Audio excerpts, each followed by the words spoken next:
Good evening. Welcome to Anupali. Mabrika.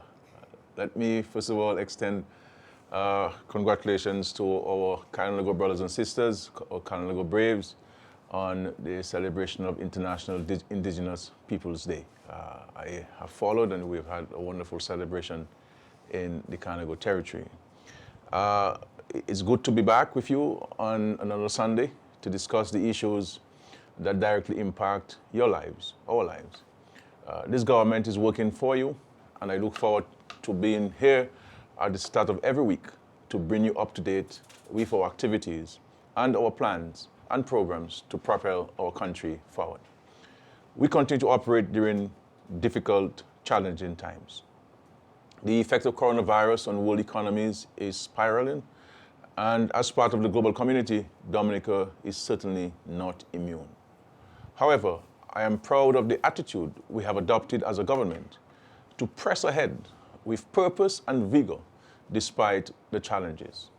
I work with a cabinet of ministers who have recommitted to the task of nation building in the face of mounting obstacles. I thank them for their commitment to the task. The results of government's work ethic is on display all around us in this country. We continue to pay salaries on time, regularly service our external debt, and maintain our social programs. Infrastructural projects are continuing all around the island to include road rehabilitation and construction of health facilities and homes for our citizens. We have also laid on the table several new measures to encourage entrepreneurship and business activities, increase revenue generation in the tourism and agricultural sectors, and create opportunities for young people to build better lives for themselves. This past week, we officially opened our borders to citizens and visitors. This comes with inherent challenges, and we will need the cooperation of all citizens and visitors to avoid a resurgence of COVID-19 here on island. We note the experiences of other countries and would want to avoid the same fate of having to reimpose restrictions on our movement. Closing the economy would deal another major blow to livelihoods and to the country's finances. We do not want to go down this road again at all. So I implore you, therefore, to adhere to all protocols that are in place to help us avoid the risk of infection and spread. On this week's edition of Anupali, I thought I would continue our discussions about the work of this government to improve lives. First, I will speak with the parliamentary representative for the Roseau Central constituency, Honorable Melissa Skerrit, about her plans for the enhancement of the city. Later on, we will hear from the Senior Minister and Minister for Housing and Urban Development, Honorable Reginald Osry, who will tell us about the exceptional achievements we have had in this area of housing. Let me welcome the MP for Roseau Central, Honorable Melissa Skerrit. Welcome back, my dear friends, listening and viewing this Anupali edition. I want to welcome you to this program. I want to first of all tell you something that I may not have told you, that I, in fact, almost contested as a candidate for the Labour Party in Roseau Central in 2009. We had done a poll, and the poll showed that had I contested, I would have won. But we found a formidable candidate in the person of Alvin Bernard. And so I gave way to Alvin Bernard to contest that seat. So lucky for you. You're able to make it in 2019 and be victorious. Again, this is a major achievement by yourself and to all the hard work of the many people who canvassed with you. Well, How has it been? I mean, how is Roseau?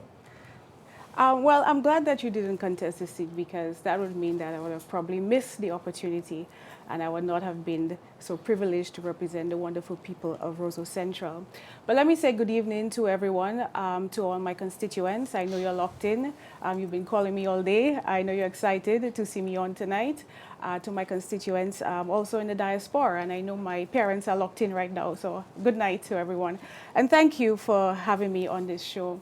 I must say that it has been a pleasure thus far to represent the people of Roseau Central. The same commitment that they showed last year has never ceased. The same zeal and excitement that they showed last year has never failed, has never ceased. And so I received multiple calls, people volunteering, asking how they can help in the constituency, how they can help develop Roseau Central. And this makes the job very interesting and exciting for me because we are all part of building Roseau together.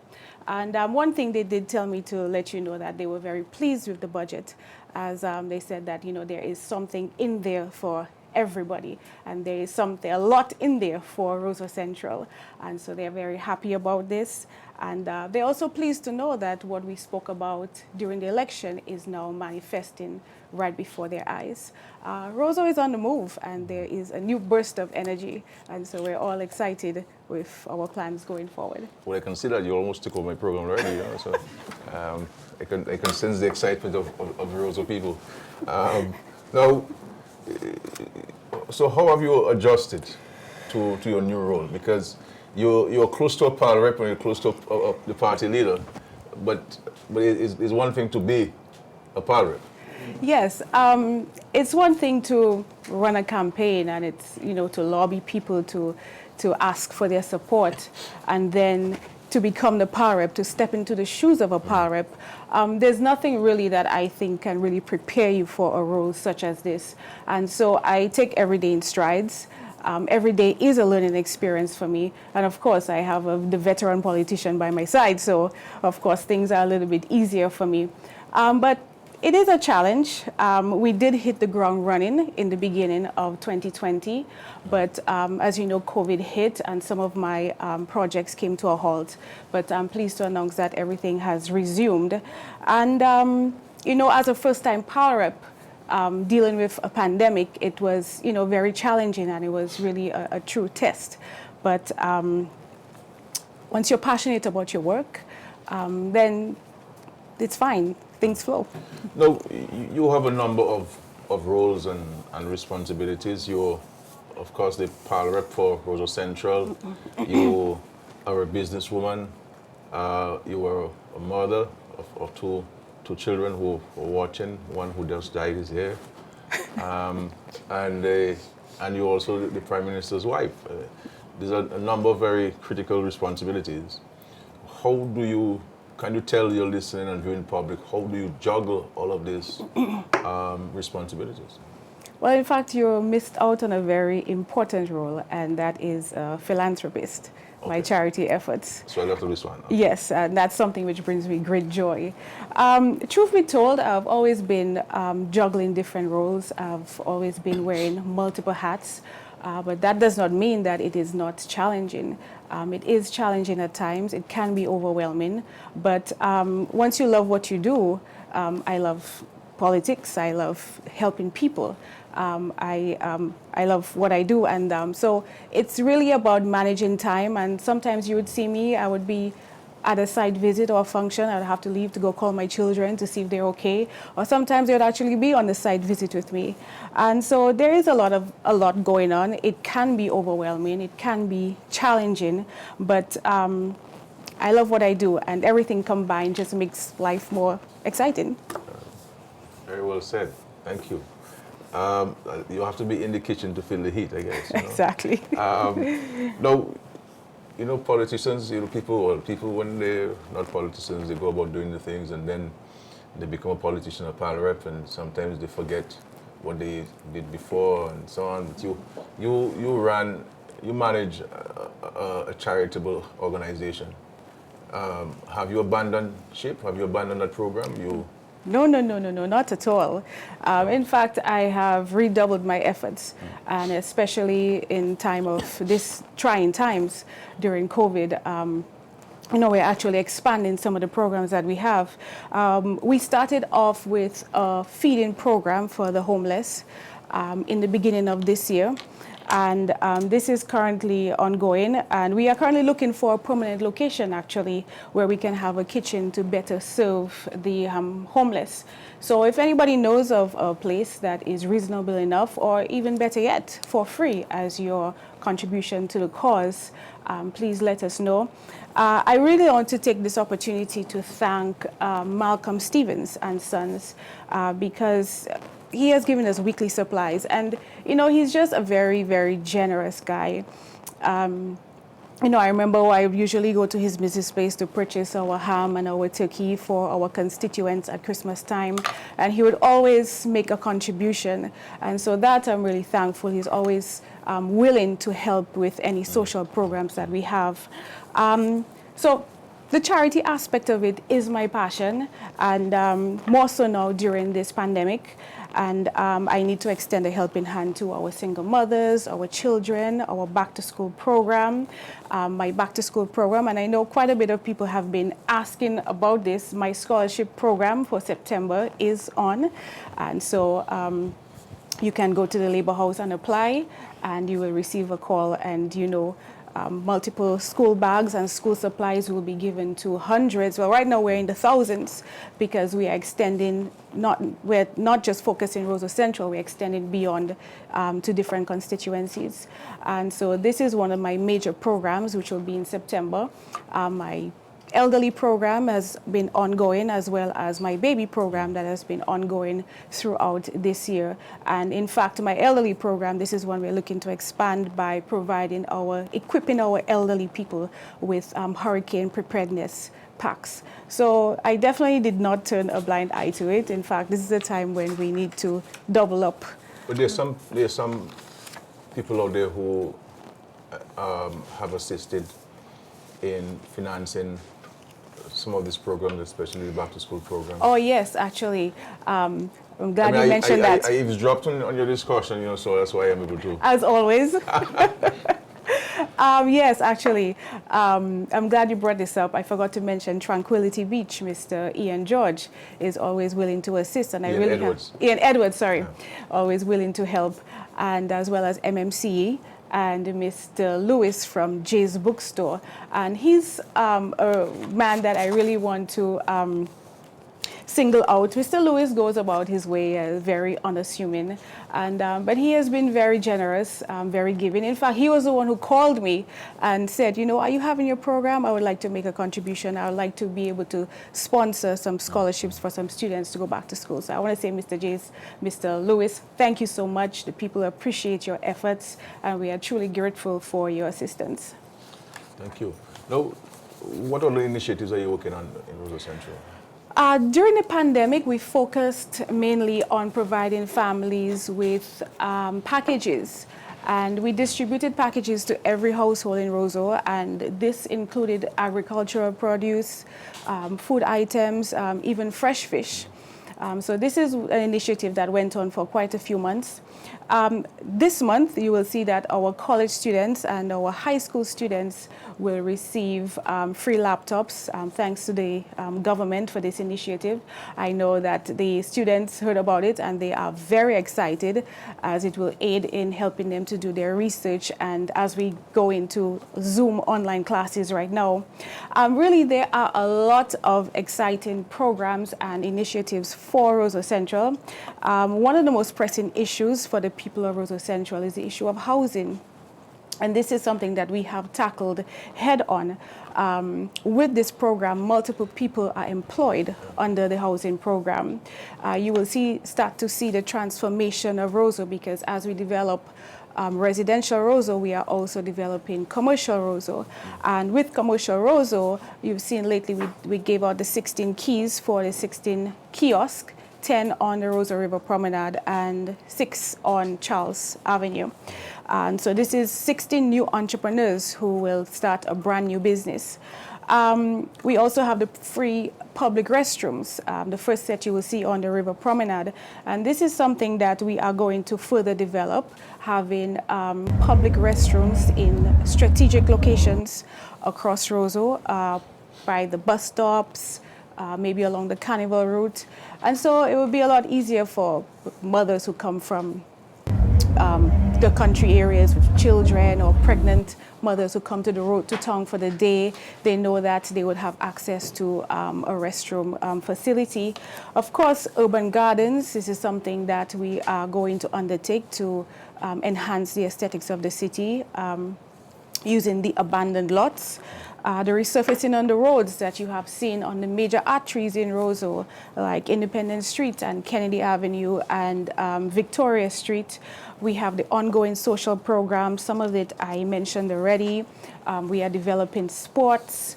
Garbage bins are going to be given out to every single resident, household, and business in Roseau Central. Many of my constituents already benefited from the 1% loan at Aid Bank, as well as the income support through the Social Security program. Tourism in the industry is developing in the city. Even during this pandemic, we see that Fortune Hotel is expanding, and they are now including 100 new rooms. And in addition to that, we have a brand new hotel, a 66 luxury boutique hotel called Timbo's, which will be erected along Victoria Street. We see the rehabilitation of the old market, and with that, we made sure that we were maintaining the historical design as well as the historical significance. So maintaining the cobblestone. And yes, exactly. Iron there and everything. Absolutely. Okay. And now, in respect to business activity, I mean, you have Roseau is the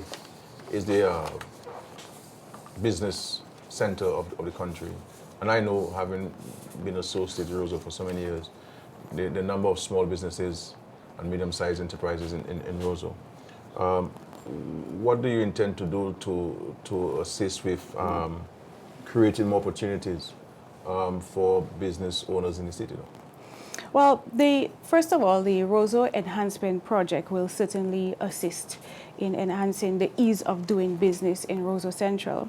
And one of the main issues that small business owners face is the access to financing. And this is a major challenge, and this is why this government have been able to put this program in place, or set aside 30 million towards small business owners at a very low rate of 1%, which I've never seen in anywhere else in the Caribbean. So this is something that many of them have been able to take advantage of. And we also have the issue of import duty and VAT, which is a big help, especially for those who are in the agro-processing. So that's for the labeling and the packaging material. Absolutely, yes. The labeling and packaging, VAT, and as well as for small machinery as well. Equipment, right. So our farmers will definitely benefit from this. Our tour operators, like my good friend Ghost, who's been a pioneer in the taxi. Yes, Kelly, that's his name, who's been a pioneer in the taxi business. I mean, with these incentives, you can bring in 2 vehicles within 5 years, because you won't have to pay the extra duty. The import duties and the excise tax. Yes. Yeah, cool. In addition to that, better facilities. As you know what the riverside looked like before. There are lots of little shacks there, and you know what it looks like now. And so this, in our first stage, this is initially 16 new people who will get a brick and mortar location instead of operating out of their home as they have done before, or on the sidewalks. Rent is now reasonable for them. And this is one of the issues that we have in Roseau Central, because rent is generally high. And if you were to, say, rent a ground floor for $5,000, 5,000 by 12, that's already 60. And when you do have to set up, you have to put your first month's, last month's rent, your security deposit. So it's a lot of startup costs for the small business owners. And with these kiosks, they will serve as, I would say, an incubator, where they're able to use this as an opportunity to get themselves as a business person, get their foot in the door, and hopefully, expand from there to other locations in Roseau Central. I knew you would ask me about small business, and I have a lot of talent in Roseau Central. There's so many things that I could have shown you today, but I want to show you what we're doing with agro-processing. This is called Rasta's Premium Blend. It's a spice rum. Spice rum. And this would be one of the main feature at Rasta Delectables, because this is one of the restaurants on the kiosk. And he will be showcasing, this will be his specialty rum that he makes himself, as well as this garlic paste, which you will find on the shelves in Roseau, that he will use in all his cooking. So I really found this to be very interesting. This is very tasty, and this is right here in Roseau. He wants to export, and so I know he's going to make use of the incentives offered by the government. You know, there are quite a bit of things that people can stay. There are quite a bit of things that small business owners do from their home, and we in Dominica, and we don't even know it. And so I believe once we, okay, this is something else. Okay, this is something else by Essential Designs. These are pots that are customized. Of course, the plants, they're called succulents. You can get them at Dr. Mack's nursery. But everything here is painted and customized. That's Angus McIntyre. Yes. Angus yes. McIntyre, down at Canefield. At Canefield, correct. That's the road at, what do you call it? Otto something? Yeah? By Napa, is it? Yes, Napa. Okay. So, I mean, these are things that you would hardly see anywhere. And if you're looking for a gift and you don't want to buy for someone, this is something that anybody would appreciate. And there are two more things I have to show you, which is very interesting. These are made here, and these are so beautiful. Have a look at it. Of course, some of the materials have been brought in, but it was assembled and designed here. And just imagine if we have this showcased somewhere in Roseau, that people can see and buy as a Christmas gift when you don't know what to buy for someone. These are really beautiful. So that's some of the work that there's a lot of talent, you know, a lot of talent here. Thank you. Yeah. Now, in respect to housing is a major challenge in the city. It has always been a challenge in the city. Some years ago, we attempted to do housing there with the apartments which we built. It's okay, I can stay. The apartments which we built in Bath Estate and Emsall were originally earmarked for the city, and this is why a number of residents from the Roseau Central are in fact occupying those units. But housing is a major challenge. You know, we made promises to the Roseau Central people in the last election of housing. What are your plans there for housing? Was it an election gimmick? You know, politicians make promises and don't keep them? Absolutely not. Absolutely not. In fact, one of the unique things about Roseau compared to other cities is that it's always been a residential city. And over time, people have moved out because they did not own the land, so they moved to different areas to build. But the government has recognized that this is what really makes us unique. And essentially, once you have people living in the city, this creates a vibe because in other cities across the islands I've seen, when it shuts down at 5, everybody goes home, nobody lives there, so it becomes dead. And this is part of the reason why we have tackled the apartment structures and providing housing for the people. We started with the Upper Riverbank apartment complex, and that is opposite the grammar school, where we'll have 58 units and about 12 commercial spaces. In addition to that, if you drive along Kennedy Avenue, right next to the financial center in what was called Pound, you will now see the clearing of the land. And as we put this structure up, we said we're not going to call it Pound anymore. We're now going to refer to this area as the Roseau City Square. So work has actually started opposite the grammar school? Absolutely. And how many units there? 58. 58, and commercial spaces? And we have about 8 or 12 commercial spaces. And in Pound? In Pound, we have what should about... be called the Roseau City Square, how many? We're doing it in phases. So I think the first phase might have 64, and about 8 commercial spaces. And part of the intention of this, so for example, one of the commercial spaces, I am customizing it because one of my constituents, she's running a daycare out of her home. And so we'll customize one of the spaces so that she can, she's better able to provide a better space for the children. That's the lady on Riverbank or River Street? River Street, yes. So that's one of the things that we'll be doing. Because so we're doing two things there. We're providing housing for the family, so over 100 homes will be available to the residents of Roseau Central, but also making provision on the ground floor for commercial space, because you mentioned the fact that rent is very high in the city. So these spaces will be used as an incubator for small businesses, so that it's easier. So you have a barber shop or a hair salon, somebody with a laundromat, nails and toes, and a laundromat as indicated. And so grammar school has started, and we have started clearing the site. Yes, we have started clearing opposite in the Roseau City Square. Yes. And in addition to that, of course, the government has spent a lot of money on the renovations of the private residences of people in the city. And you're also building homes as we speak on people's individual lots in the city. Absolutely. You will see concrete structures coming up in Roseau Central, and that is the Labour Party government. That is, for example, on Cox Street. You'll see a 2-story concrete building coming up, and on King George V Street you'll see another one, and that is the work of the government as well. Hillsborough Street. And Hillsborough Street my friend as well. Gaddafi. Gaddafi, correct.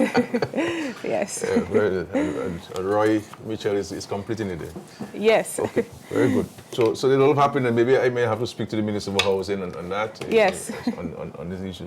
Now, there's a WhatsApp question for you there. Asking what is the status of the tennis and basketball and volleyball and netball court? You started work at the stadium forecourt. Yes.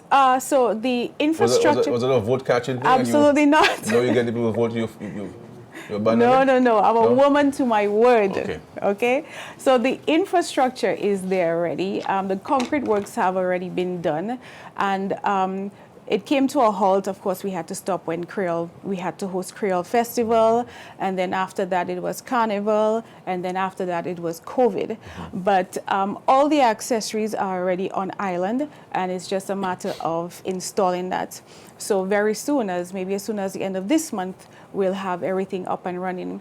And I also have to mention that just a little bit higher up where the Chinese are currently, once they are done with the hospital, this area will be used for playing field and for a tennis court, and we can accommodate netball as well. And so this week actually has been set aside to meet with my sports director, Derek Alexander, where we're going to discuss Well, you're in good hands. Absolutely. And I'm also meeting with Peter Ricketts, the Vice President from the Basketball Association, to discuss and chart a way forward. And I also want to appeal to my sportsmen and my sportswomen, start to form your teams. As soon as the end of this month, we want to host a small goal football on the River Promenade. And the last time we did it, I think Virgin Lane Team won. Who is it going to be next? Get ready. Get your teams ready. Sure. Well, excellent. So we expect work to recommence on this courts when you envisage? At the end of this month. Yeah, this month. Yes. Okay. All right. Thank you. Now, you've spoken a lot about enhancing the aesthetics of the city. We see, for example, the completion, as you indicated, of the food stalls at the riverbank. Is there a plan to continue? What's the next step? Well, the Roseau River Promenade is completed. We just have some tweaking to do, like the inclusion of sails, or it's called the tent. It's called sails, but it's a type of tent that you put a cover in, which will be placed in the area where they're sitting, as well as in front of the kiosk. We're also going to include free Wi-Fi there. And so I expect to see a lot of my high school and college students there. Now that they will have the laptops, I know that they will be going there for free Wi-Fi. We're including a lot more garbage bins in that area to help curb the littering. We have a bathroom attendant who will be attending to our restroom, especially when we have events. But this is right in line with the Roseau Enhancement Project. And one of the major arteries, which is Great George Street, is one of the first roads that we are going to tackle for the Roseau Enhancement Project. So for the people who do not know Great George Street, it is the street coming off from King George V Street and taking you all the way to the new West Bridge. That is correct. Yeah. And so you will start to see the covered drains. There will be underground cables, better sidewalks. It will be wheelchair accessible, improved street lights, street signs, better sidewalks, like I said, so parents can walk with their babies in their strollers, and ladies. Especially the disabled people. Especially the disabled people. And like Drains I will be said, covered. drains will be fully covered. Like I said, it will be wheelchair accessible. And so it will be a lot more pleasing to the eye. And of course, we spoke about our urban gardens. This is an instant facelift to the city. We already started addressing the parking and congestion issue with the city. And one of the things I want to start soon is a paint drive. I started that last year and it came to a halt, but this is something I want to start back, where we help residents and even businesses to beautify and put some color on their structures in Roseau. Okay, excellent. So we have made provisions for the Great George Street in the budget, and we look forward to its commencement as well. We have a WhatsApp question here. It says, "Good evening, Mrs. Skerrit. You spoke before about building a recording studio for us to access. What's up with that? And what are your plans?" That's another young person who wrote this question. "And what are your plans to assist all of the talented musicians we have here?" We have is it Tafari? Tafari. Tafari. Is one of our main we producers. Have Shay there, we have Sorrento, Cornel Phillip, Carlin XP. Yeah. We have a lot of talent in Roseau. Trillit was the little youngster who created my main campaign song. And I'm going to meet with them soon, but we do have intentions of creating a state-of-the-art recording studio. And the location in mind for this would be where the library is currently located. So the idea is that to build a national library, and in that, as part of this national library, a national recording studio. Yes, as well as having maybe a floor for a dance studio, because we have a lot of young women in Roseau who are absolutely performing arts, who are interested in our cultural dance. We need to have the ballet dancing in Dominica. You gotta get a couple Cuban experts and salsa. Yes. And we have some local people there as well. Yes, yes. So we're making provisions for this, and we're keeping our commitment for this music studio. Yes, absolutely. It's very important to the young people. We have a lot of talent, and they are willing and they are waiting. And, we have to help them harness their talents. We can create the next Asa Bantan or the next Dominica producer, like Dada Lawrence, who's gone international. Sure. Yeah. Now, you've spoken about green spaces in the city. And I see that you've also been promoting backyard farming. Now, this is the city. Most people don't associate farming with the city. How do you plan on achieving this objective? Well, contrary to what most people believe, there are quite a bit of farmers in Roseau Central. They have adopted different farming techniques. And I really have to thank the Chinese government. Actually, they gave us a tour of their agricultural center not too long ago, where the farmers were exposed to modern farming techniques like vertical farming and rooftop farming. So some people have been able to do that, and they've also taken advantage of what the government have been giving in terms of the seedlings and the fertilizer. So this is something that we are developing. A lot of them actually have lands in the outskirts in the other areas of Dominica where they actually do farming. And so we're there. We're part of the farming where they plant their own stuff. They eat what they grow. And so the empty spaces, the urban agriculture program, how do you intend to, what's this? Can you explain to the public? Okay. The intention with that, the idea is to use the abandoned spaces, the abandoned lots, and create it into an urban garden, an oasis of calm, somewhere you can sit and relax. Because the issue is really, a lot of these abandoned lots have derelict buildings. It poses a rodent issue in the city. And so the idea is to clear it out and put flowers, plant flowers, show the different vertical farming techniques, and maybe even benches where children... It's also an opportunity for job creation, because you could grow these vegetables in the city and sell them to the markets and to the supermarkets as well. Yes, absolutely. So this is part of the intention. And I mean, the government announced in the budget that it was going to impose a property tax on abandoned and derelict properties. And so if you want to avoid this, you can participate in such a venture where you can make your land available to allow for somebody to be employed, to grow food and fruits and vegetables and be able to make a living. So there are ways I believe we can certainly make use of the properties, and I want to commend you for this and so on. Now, are there any final words you want to say to the Roseau people? By the way, do not forget Virgin Lane for me, and Bath Road. I spent many years in Bath Road. Yes, I know. And Boyd's Avenue, River Street, Hillsborough Street. River Street, and don't forget the guys in the block. Oh, I never forget the guys on the block. So ensure and the senior citizens, because you never know, I may very well run the seat in the next election, so be careful there. That's fine. You're already the deputy power rep. But you have any final words for your constituents? Yes. I just want to say to my constituents, thank you again for all the support, and I really do appreciate your interest and your zeal and to volunteer and to help build Roseau together. The government cannot do everything, and so we really do need all hands on deck for us to achieve the city that we so dream of having. And I also want to say to the small businesses, the local businesses in Roseau, to partner with me. We could do a street project together. We could sponsor sporting teams.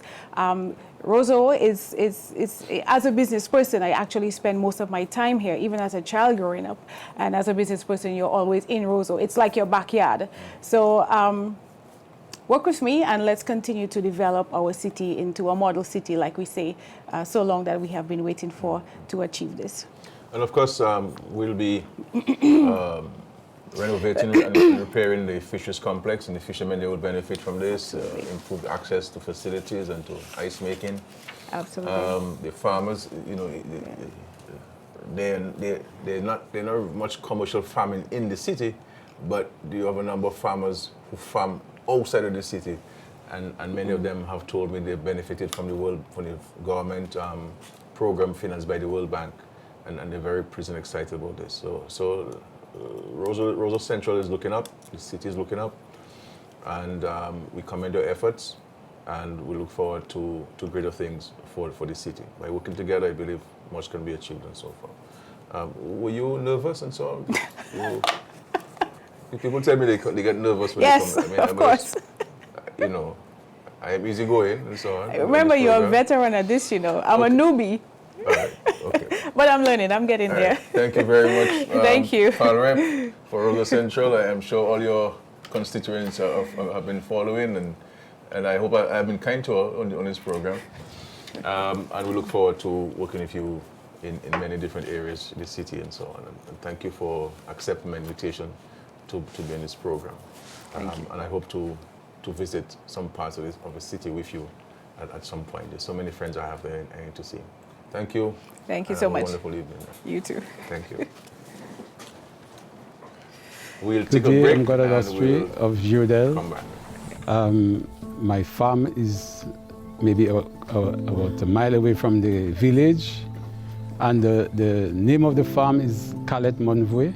We do bananas, plantain, taniers, avocados, which is the main crop, our main crop. We do celery, parsley, thyme, lettuce, cucumber, cabbage, Chinese cabbage, and chive, beets and carrots, peppers. We do seasoning pepper, we do sweet pepper, string beans, a lot of string beans. We also plant some kale.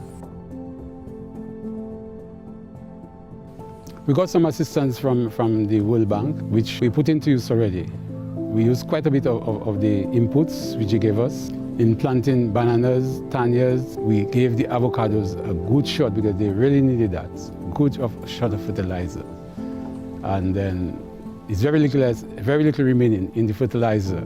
It's very good, it's very good. I mean, the assistance we got, we will have to take a loan to get all this assistance. But I'm thankful for that. It has greatly impacted and changed our production and everything.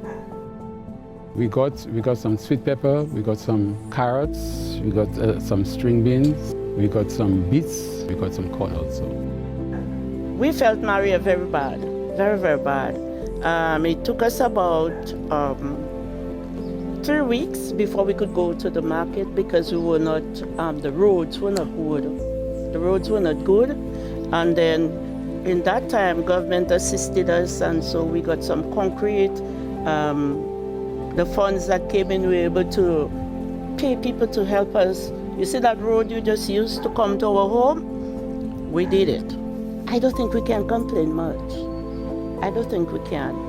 Because in every aspect of it, you will not get everything that you would want, but at the moment, it is what you need and how you use it up. Welcome back. This Dominican Labour Party-led government has made unprecedented strides in the provision of housing for citizens. There's no doubt about this. It is a mandate we took on with renewed focus following the impact of Tropical Storm Erica and Hurricane Maria, because we believe that every Dominican is entitled to safe and better shelter. A home is a basic necessity in life, a safe place from which families can thrive, children can develop, and communities can grow. I have with me now the Senior Minister and Minister for Housing and Urban Development, Honorable Reginald Ostry, who I'm sure shares his vision and has been instrumental in forwarding government's housing agenda. You are welcome to call in with your questions and comments and suggestions. The number is 225-3400 and 611-3400. I welcome my friend and colleague for long-standing, Honorable Ostry. Are you nervous, Ostry? A little bit. A little bit? A little bit. Surprisingly. You guys making people believe that I am this tough chairman of the cabinet and so on. I mean, I'm a nice guy. I mean, I don't... Well, I'm not going to comment on that. Also. Okay, Ostry, welcome. Thank you. Thank you. How is your mom? 83 years old. You know what to expect at that age. Then she remember a couple of years ago she had this injury in her head. That's right. She had to go to Martinique. So I suspect now and then she having little flashes. Yeah. So I check up on her regularly, you know. But she's doing well. I saw this morning with everything hurting, the knee hurting, the waist, the back. But she's holding on. She's holding on. And the wonderful people in this constituency. They're doing good, trying to fight with COVID. Very strong, industrious people. They've always been basically fishermen and farmers, subsistence, a lot of and contractor workers. But now with the new thrust in tourism, many of them are trying to combine tourism with what they normally do. And we may have a time to speak to that a little later, but they're doing well. We have this keeping it real. We must mention that because I mean a number of people who come from Roseau and all over, they claim that the food is very good. I'm not a lobster eater, so I wouldn't know what lobster tastes like. And then you have the Tukare Beach Bar and Grill that is doing well. You have the Kana Heritage Site. The government is in fact investing a lot of money in that site. Remember that site was first purchased by the government for the people of Capuchin, really. Yeah. And you've really, all fairness, you've really spearheaded this in the cabinet and really pushed it through. Well, yeah, we had to do it because there was too many issues. And Mrs. Carbon up there. Yeah, and then you had the option of going to court because the majority of Capuchin people wanted to go to court on the matter because they thought it was their property. But you know, this court thing caused so many injuries and bruises that never heal. So the government thought in its wisdom, let's just pay $300,000 for it and hand it over to the people of Capuchin. We built the interpretation center. The restaurant is under construction right now. It's right next to the segment 13 or 14 of the trail. And there are weddings there. I've been to 2 or receptions 3 weddings there, That's nice. and we still have some more work to do, but that's going on very well. I think it's picking up, and if it's sustained, then it can certainly serve as a major economic booster for Capuchin there, which is needed up there. You know. It can. And even right there in Bell Hall too, we have this too, right after the Kepinski, which we can talk about that. We have 2 small restaurants there providing local cuisine and doing pretty well. Mr. Mali and Butler also and Titin. doing very well. And of course, Purple Turtle has always been Purple Turtle. So I think the prospects for a diverse economic activity in that constituency. And the folks have settled down nicely in the new homes in Cotton Hill. In fact, they're too comfortable now, so I have to start paying them regular visits and so on. But like many people, PM will understand that having brought up in a little 1-bedroom with 5 or 6 of your siblings and so on, having to become an adult at a very early age, you have to move out and to be brought into these luxurious apartments, I would call them, you know. There's a lady who is an amputee there. Yes, there's a guy, there's a lady, amputee, double amputee, right there. She used to live way up in the mountains in Buck, Cotton Hill. And then we have a guy, Maurice Toussaint, from Cottage, who is also there with his wheelchair and so on. So we just have to continue to work with them, you know. The error they told me I'm making is that we build homes for these single guys. Saying that they'll never get a companion and so on. The moment these guys get this new home, But in fact, I wonder where all these vehicles come from, because in fact, I talk about putting speed bumps there right now because the traffic of in Cotton Hill. But it's a wonderful it's a wonderful settlement, a wonderful development, and I believe that if we nurture and culture these people, then it's something that every single Dominican should be proud of. I'm hoping to come to the constituency soon. I have so many friends, senior citizen friends to visit, you know, from all the way Capuchin down to Lagon. That I really need to make some time to come visit at some point, you know. I'll be welcome. It's a constituency that I love very much. You always there, you always go to family my and feast, friends we just didn't have a feast this year. This year. You know, Yeah, it's a but we all know the wonderful reasons place. why. Really wonderful place. Now, housing is a major issue, you know. We've made progress, you know, and as part of the Housing Dominica program, Housing the Nation program, 100 Dominicans have benefited from this new housing in communities across Dominica. You know, this government is known to be the education government, the agriculture government, the infrastructure government, and we're also known to be the housing government. But what is the overarching policy, though, for the provision of homes or houses to our citizens? Yeah, well, PM, so before I go there, I need to say to you that every government in the past recognized that housing was a problem. And the challenges the previous governments have had is that they couldn't find a way around it. That's why when we came into government, we made a report which was saying that there were like 5,000 homes that were in need of repairs, and another 10,000 short of the housing stock. But the policy is that we believe that housing is really a universal basic human rights, and every individual has a right to decent housing. But we also know that not every individual can afford to do their own homes, their comfortable homes. And it's not just take a couple of wood and knock it together and say that's a house. It has to be comfortable, the children have to be comfortable. And so the government believes that we have a right and obligation to assist these people in obtaining an affordable home and a comfortable home. So really that is what drives us, you know. And it's not just a Dominican thing. It's a global principle that affordable home and housing is really an indicator of the standard of living of its residents. And like I said, the problem is many people do not know how to get around their housing situation. But this government under your leadership have found some very creative ways that we have spent, even at the government level, over $242 million in provision of housing. That's since the hurricane. Since the hurricane, and we can go into that a little later. Counting. But plus the other initiatives that we've utilized with MMC in particular, where this company, I don't know where you found these guys, but they came in here. We didn't have the money, and they agreed that they could assist us in our housing needs. particularly after Erica. When they came in, using their own funds, their own finances, and they were able to resettle the entire Petit Savant community and part of Belleville Chopin, and have expanded that housing across the country to the extent where we have constructed over 900 of those homes and occupied.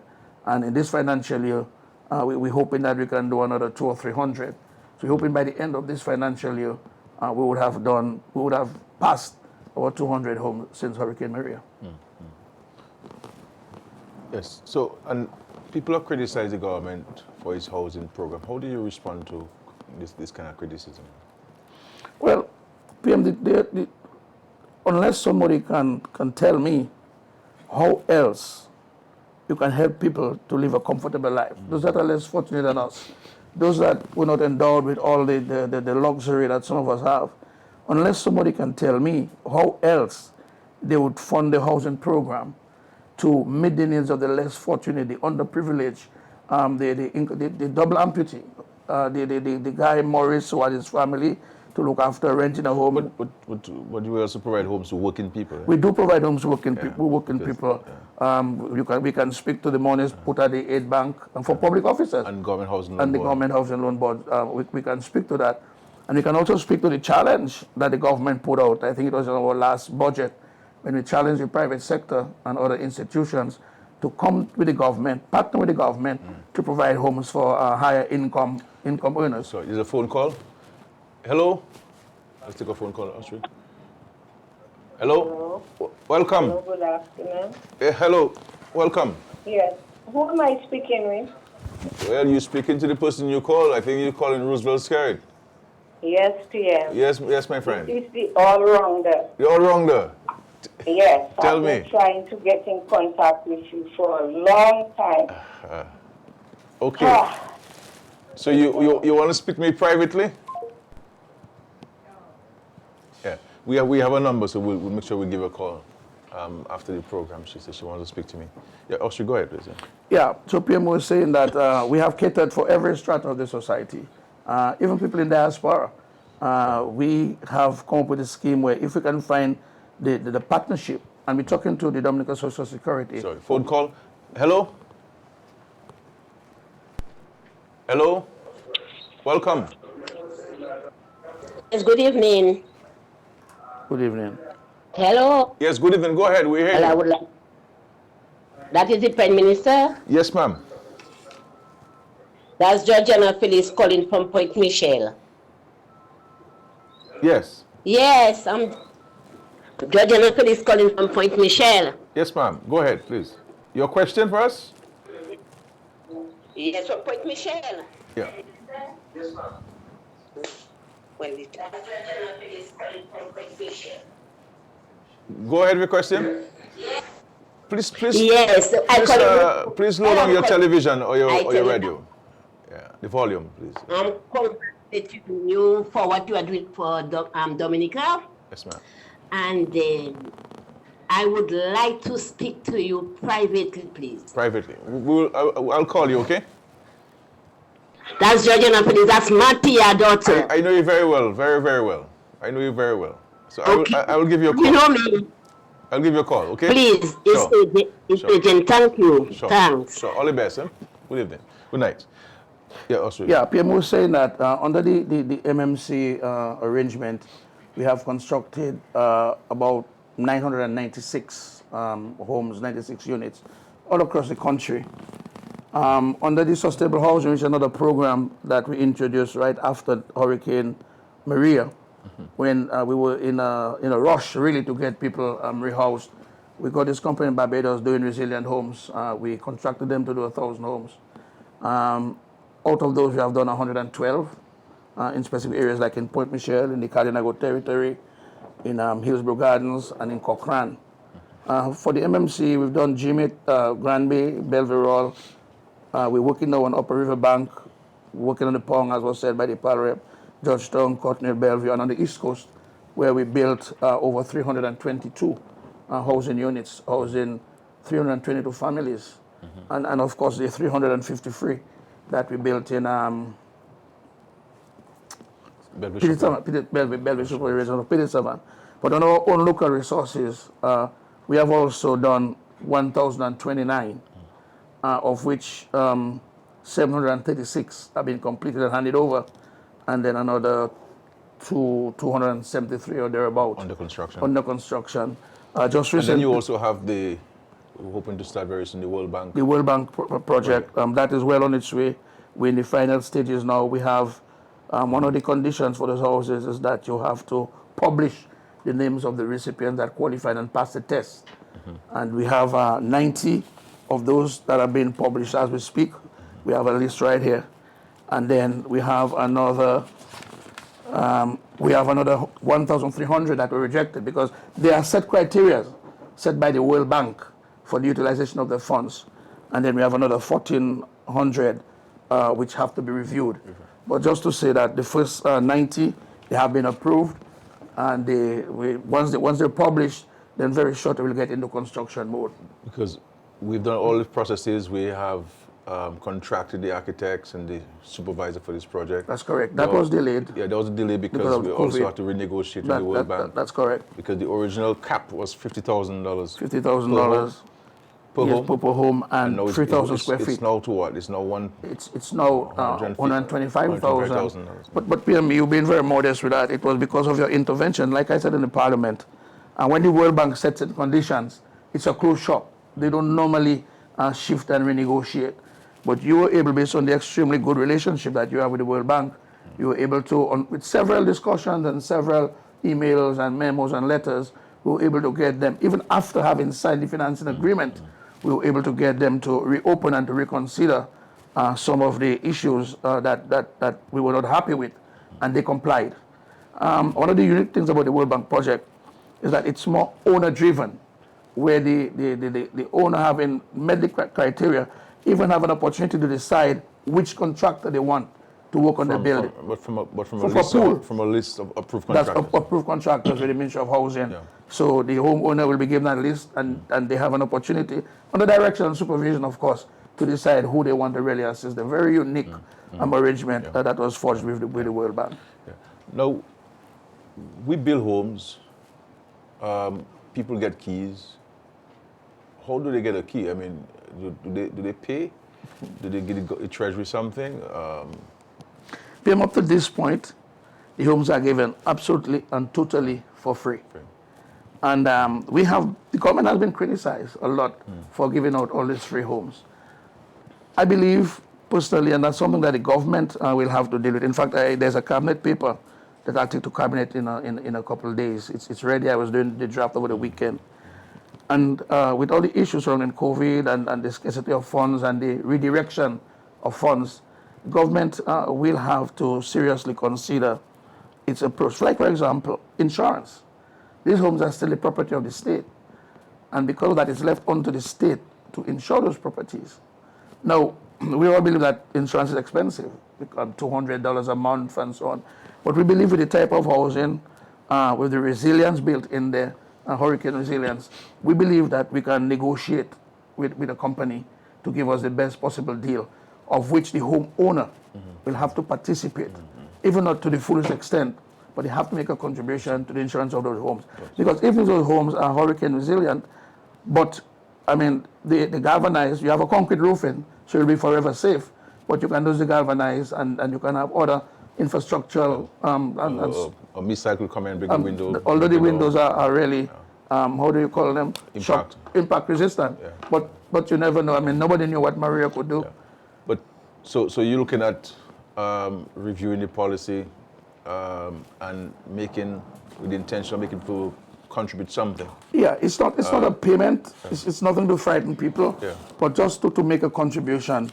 And even, I mean, there's some people, because when we look at the criteria and the conditions, we have some people who receive those homes. Some of them are employed, even with the NEP. There's a lot of younger people who are employed, and then they may not make any contribution. But we believe that there is room and there is scope, there is space for making a reasonable contribution. We look at your circumstance, we look at your condition, and we will be able to arrive at a figure, a contribution to these homes. Yeah, one of the pieces of advice I have for the beneficiaries of these homes is that some of you are you're paying rent. Your rent is say $800 a month. You get a house or home. You should really try to save something about $800 every month. If you were able to save the whole 800, but at least 400 or 300. Let us treat these properties as if we had gone to the bank and taken a loan, and start paying something aside for even for our own children's sake down the road, for their education, for our upkeep, and for difficult times. And so this is an investment in you. You have an asset worth $400,000, $300,000, $200,000. Eventually, we'll be passing these titles on to yourselves as we start in the process. So look at it as an asset, because we believe that, I personally believe, I'm of the view that the gateway to addressing poverty is through housing. You access to housing, access to improved sanitation is so critical. We have a caller. Caller, please. Hello? Hello? Yes, good evening. Yes, good evening, sir. Go ahead. Oh, yes, first of all, I want to commend the Minister and, of course, Mr. Skerrit for being a very good orator and articulated very well. I wanted to ask about the Barracoon and the debt building, but I suppose you can deal with it. But, Minister, I want to thank you a lot for what you've been doing in Africa in terms of the housing. There's a special athlete I have, Michael Detush. He used to live in Fokole. He's also flattened after the hurricane, and he went to the World Bank. He hasn't got a land. So I would be happy. He works at the Ability Unlimited. Is the home for the blind. If this man can be assisted with a little house in the Stockholm area, I'll be happy. Okay. And of course, the grotto is very close by. If we can get the room there for him to sit, because he may turn up to sit in a tight if he has in a place of there. That would have sit. But a lot of good work is going on in Dominica, and I can only hope that it continues. Thank you very much. Michael Detush, a special athlete. Michael Detush. If they can remember him. Yeah. Thank you very much. Sure. You know, and thank you, caller. And I mean, if your association, I know you're part of an association, you know, and you know some of your membership who are in particular housing challenge. I mean, feel free to write to Honorable Austria to draw to our attention these citizens, and also the Dominica Association of Disabled People. We've done it in the past. You know, they have sent us names of people, and we've gone out to ensure that these people are taken care of, because, you know, sometimes people fall through the cracks, you know. But we'll take note of Michael Detush and so on. So we're looking, now you have another $10 million from the European Union. Yes. To build 50 homes, minimum of 50 homes in the Carnival territory. Especially targeted for the Carinago territory. We've gone through the processes. The designs have already been accepted. And what we had the bids for the construction and supervision designs, those bids were open. That was out to tender, but the persons to evaluate those bids, they've been stuck again, couldn't come to the island because of COVID. And we're just waiting for their arrival so we can evaluate the bids and we can issue an award contract for the construction of those homes. So that's another 50 homes. When I look at the list from the Carinago territory, we have a number of people under the World Bank project who have been approved and whose names will be published. Then we have the sustainable housing in Sinico and in the Carib territory, Carinago territory, that's ongoing right now. So by the end of this year, the Carinago territory would have received pretty close to 100 brand new hurricane resilient homes. Excellent, excellent. And the issue of the Dominicans who stand to benefit from all of this initiative. I mean, in Grand Bay we have 30 homes to hand over. Grand we Bay. have in Stock Farm. Stock Farm. Question about what's about Stock Farm. Jimmy. Another 30 in Jimmy, another 30 to hand over in the next few weeks. Next couple of weeks. These are completed? These are completed. I think we're just working on the sewage and some other accessory painting that's complete. Yeah. So these homes should be ready in about 2 or 3 weeks for handing over to recipients. We have a caller? We have a call? Hello, good evening. Person one. So in the next couple of weeks, you will hand over those. Yeah, but PM, what I would like to say though, is... Hello? Hi. Hello, good night. Hi, good night. I am the neighbor of a lady. I'm calling from Eggleston. I'm a neighbor of a lady that has 4 children and she has 2 babies. She does not have any doors. She has Gavin-Shaw doors and she needs some help. The roof is leaking and she has nowhere to put the kids at night when rain is falling. She really, really needs some help. Okay. Okay. So we have a number. You'll give us the specific name of that Yeah, person. but okay? just to inform the country, though, that just recently you approved, I think, some $5 million for the provision of doors and windows for homes that are, in fact, started and just awaiting doors and windows. We had an issue with the supply on island, and that's why I believe that these windows Would delay them. are delayed. And I'm sure that persons all around the country, because it was a comprehensive list of names that were compiled from the various constituencies. And I'm sure that as soon as the order arrives on island, then everybody, we have some issues in Daly's, I think, in Daly's, in La Plaine, in my own constituency, in your constituency too, where we're missing doors and windows so people could move in. I'm really hoping that before the end of the hurricane season, because these homes were built with resiliency, and so if you can get these windows and doors in, then there'll be no need for these people to move to any hurricane shelter. Even if they don't have lights and water, but at least they would have had doors and windows so they could secure themselves and their families in their own homes. Now, you mentioned there's some new developments that will take place in Wesley, Woodfordale, in Point Michel, in Scott said, in ESPM. Hillsborough Gardens as well. Well, this is really in Eggleston. In Eggleston, we just acquired some 3 acres of land from the Houghton Estate to put about 30 units in Eggleston. In Point Michel, we're going to be doing a first phase of, I think, 48 units. In Scott's Head in Savannah, we're going to be doing another first phase. In Wesley, we're going to be doing a first phase of 48. Wesley is particularly important to us because there are some people that have to be relocated because of the advancements in the international airport, and we have to provide them with housing. Woodford Hill, we have some challenges there. We have identified some land in the vicinity of the agricultural station, where we also, and all these projects. Hold your thought, Austria. We'll come back to you. A caller, please. Yes, hello. Hi, good evening. Good evening. I am Rosamond Christopher from Laplane, the blind lady, your friend. How are you? I'm good, and you? Good. Very well, thank you. Okay, for the longest while I've tried to meet you, and I just cannot meet you. Okay. I really need to speak to you because I really need to get to my home. Okay, I'll give you a call, okay? Okay, thank you. Take care, my friend. God bless you. Okay, bye-bye. Bye-bye. Yeah. Yeah, so I was saying, PM, that Wesley is particularly critical because as I understand, as I know that the airport is closer to realization than many people believe. And we have to move with haste to relocate. Woodfordale, Woodfordale, we got some. Do not forget small farm. You know, people like to forget small farm. We'll be taken care of, but we have identified some land where we'll be putting 30 units closer to the agricultural station. That is well on its way. We'll be building homes in Marigot as well. We're going to build in about 10 homes in Marigot, 40. So most of these projects, are first phase projects. Are first phase projects because the housing need is a national issue. And so we'll do one phase and we'll go around the country and then we'll come back and do several phases. In fact, the total for Wesley is 84.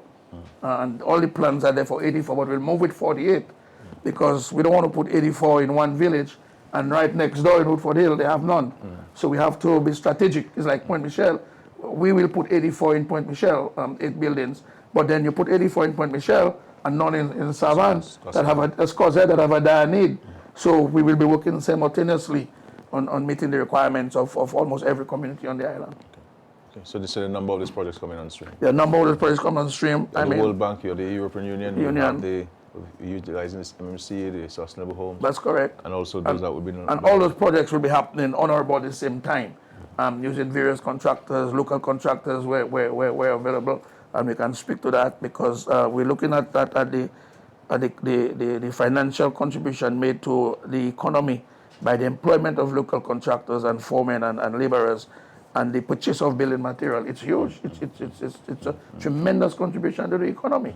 I mean, when I look at the expenditure on materials, 75 in 2 years, $75 million, contractors, direct contract on 28 million, and then to the village councils, where we've placed about $77 million in village councils all across the country as a means of empowering the local authorities. They know the people better, they know the conditions better, and we're using all these resources we have to assist us in making the right determination. Clearly, some people fall through the cracks. You won't get it 100% right, but to a large extent, we've been very fair, very transparent. There's a transparent process by which you qualify for all these programs.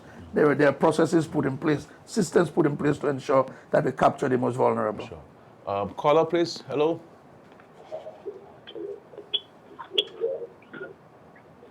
Hello, guys. Hi, good evening. Welcome. Yeah, good evening, boss man. How are you? I'm good, thank you. Yeah, boss man. That number, I will need personally, just 5 minutes. This is your phone after now. Okay, I'll shout you. Please. Okay, make sure I speak to him later. Okay. No, I mean there's a lot. I mean, there's no doubt that we have spent a lot of money, and you're right. There's times that people may have been overlooked for one reason or the other. It's not intentional, and I think we need to be our neighbor's keeper. So if we know of somebody who needs help, there's nothing wrong with writing a letter on behalf of the person or reaching out to the PAL rep or yourself, the minister. I'm sure we are accessible. That we can reach out to people, but we spent and we continue to spend a lot of money in housing. People criticize housing program. We say we spend too much money on housing, we spend money on something else. But my point is, if people do not have access to decent homes, you're gonna have a problem. And we saw what happened in Silver Lake. We decided to address the challenges in Silver Lake through housing. That's correct. And we have seen a remarkable improvement. And Silver Lake is one of the tidiest communities in Dominica. And I must say that they have taken good care of the homes there, and I'm very appreciative of the manner in which they appreciate and respect the properties there.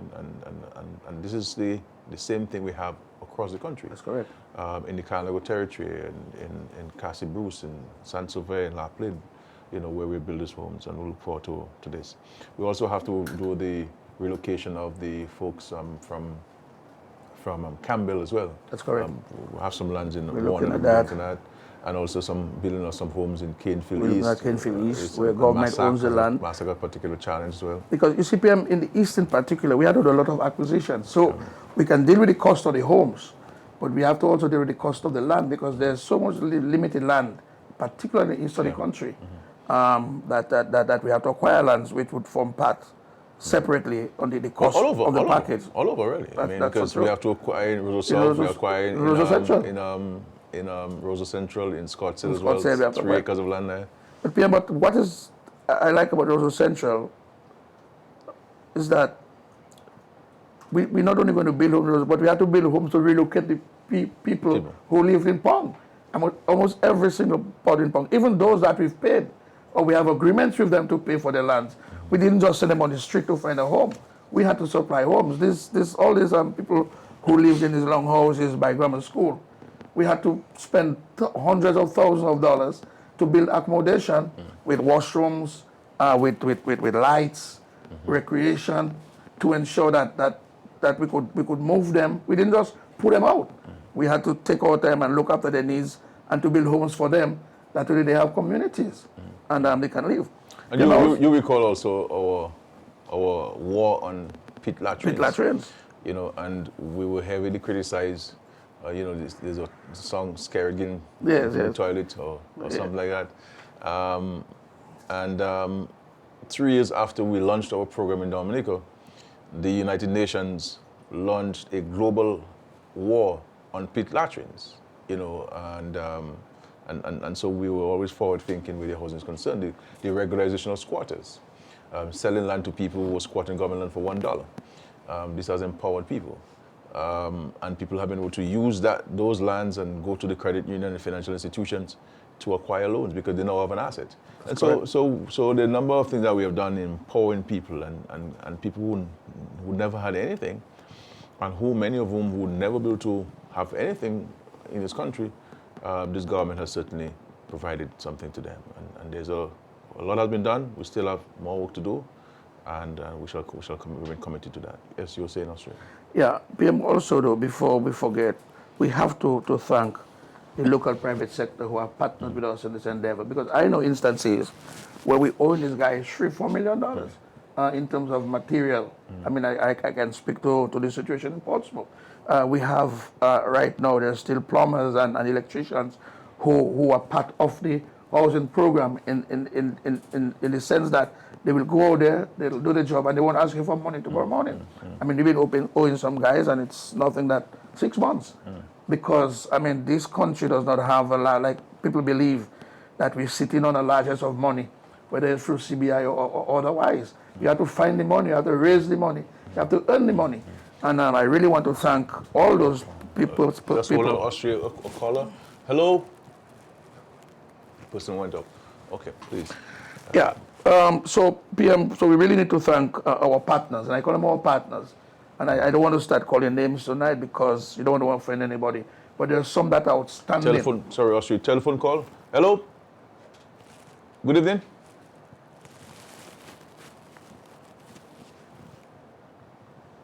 No? We've lost the person?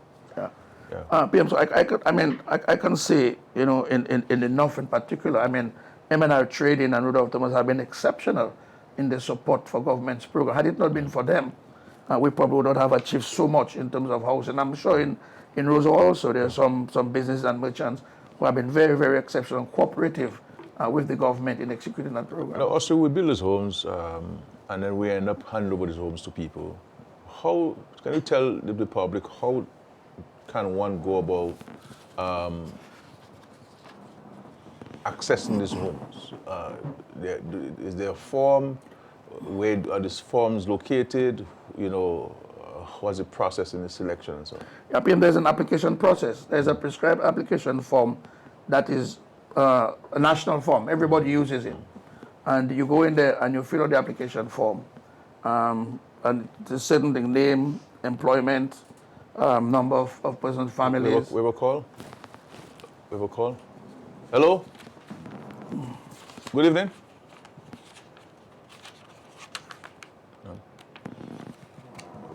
Yeah, the ages of each member of the family. And it's done for both the special housing under MMCE and sustainable housing and under the government. You always have an oversubscription. For instance, like in Cotton Hill, where we had 64 units, we had 150 applications. Some of those would even include persons from outside, people from outside of the constituency who have been in Lagon for 20, 30 years. So clearly there's a huge opportunity for the private sector now. That's it. And that is why, Prime Minister, we're saying that for the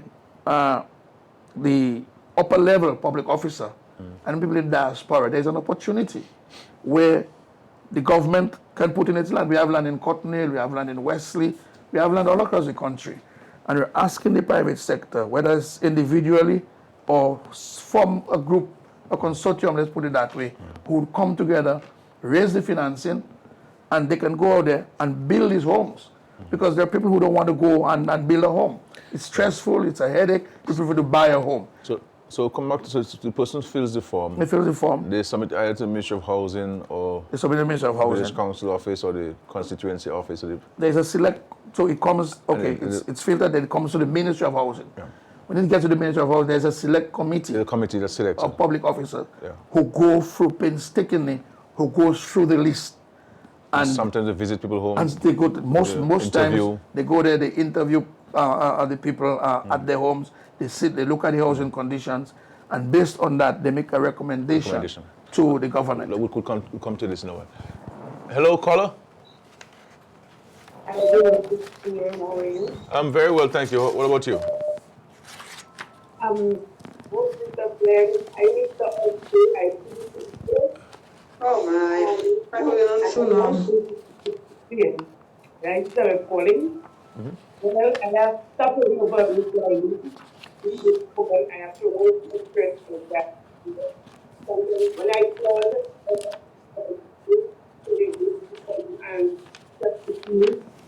and no, that's very sad. Yeah. They have been holding so long.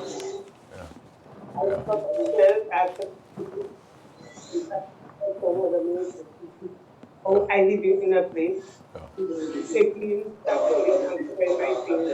I'm not looking back for just that. Okay, okay. I'll respond to this now. Is there another caller, please?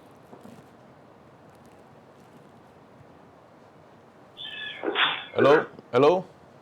Hello, good evening. Hi, good evening to you. I would like to commend the government for the initiatives in the past and continuing initiatives on housing. You've done a lot for the people, Minister and Prime Minister. I noticed that nobody called about this topic I'm going to raise, which is a bit controversial, and it's related to your housing, PM.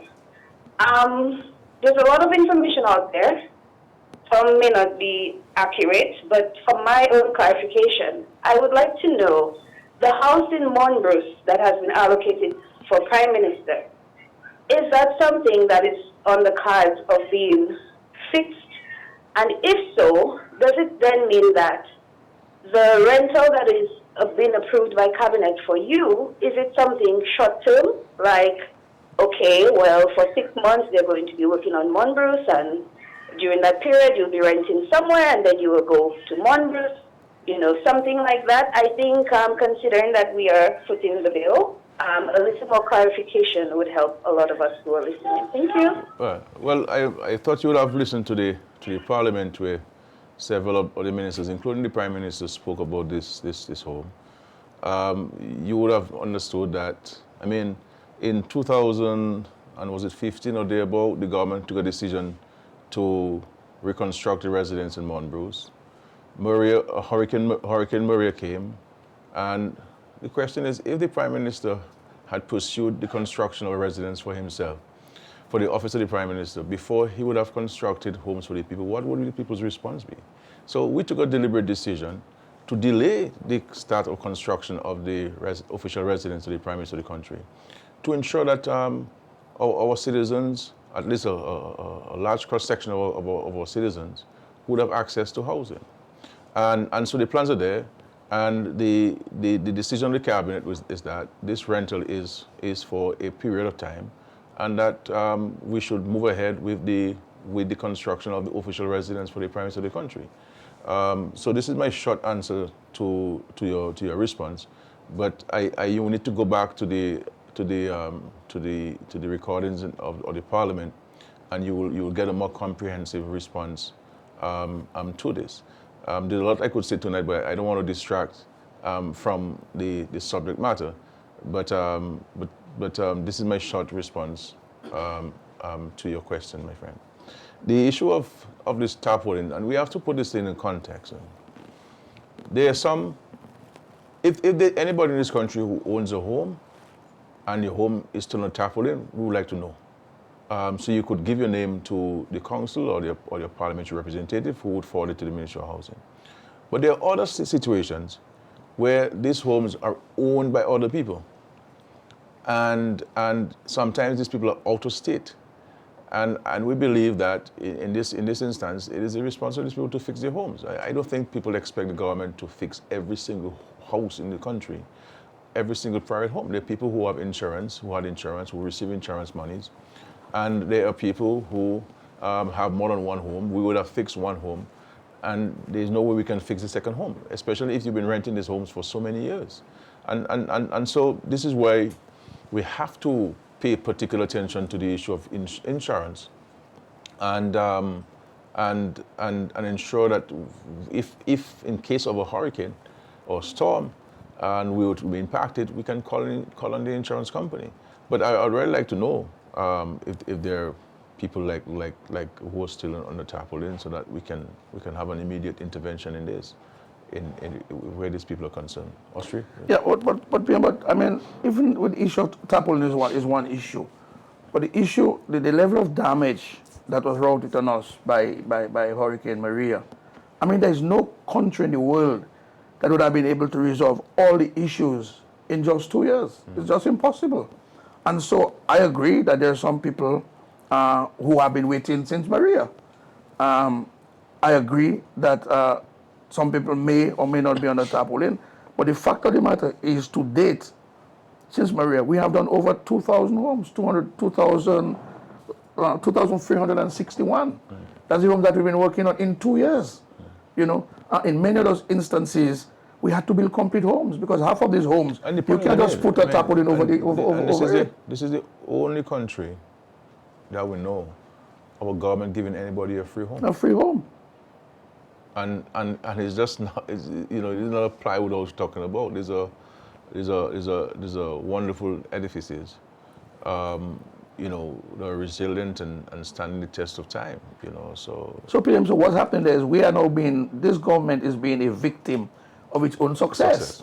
Because we make it look, but I don't think it's so easy, but to the ordinary man, like the government can just fix a house. They've done this one, they've done that one, they've done this one.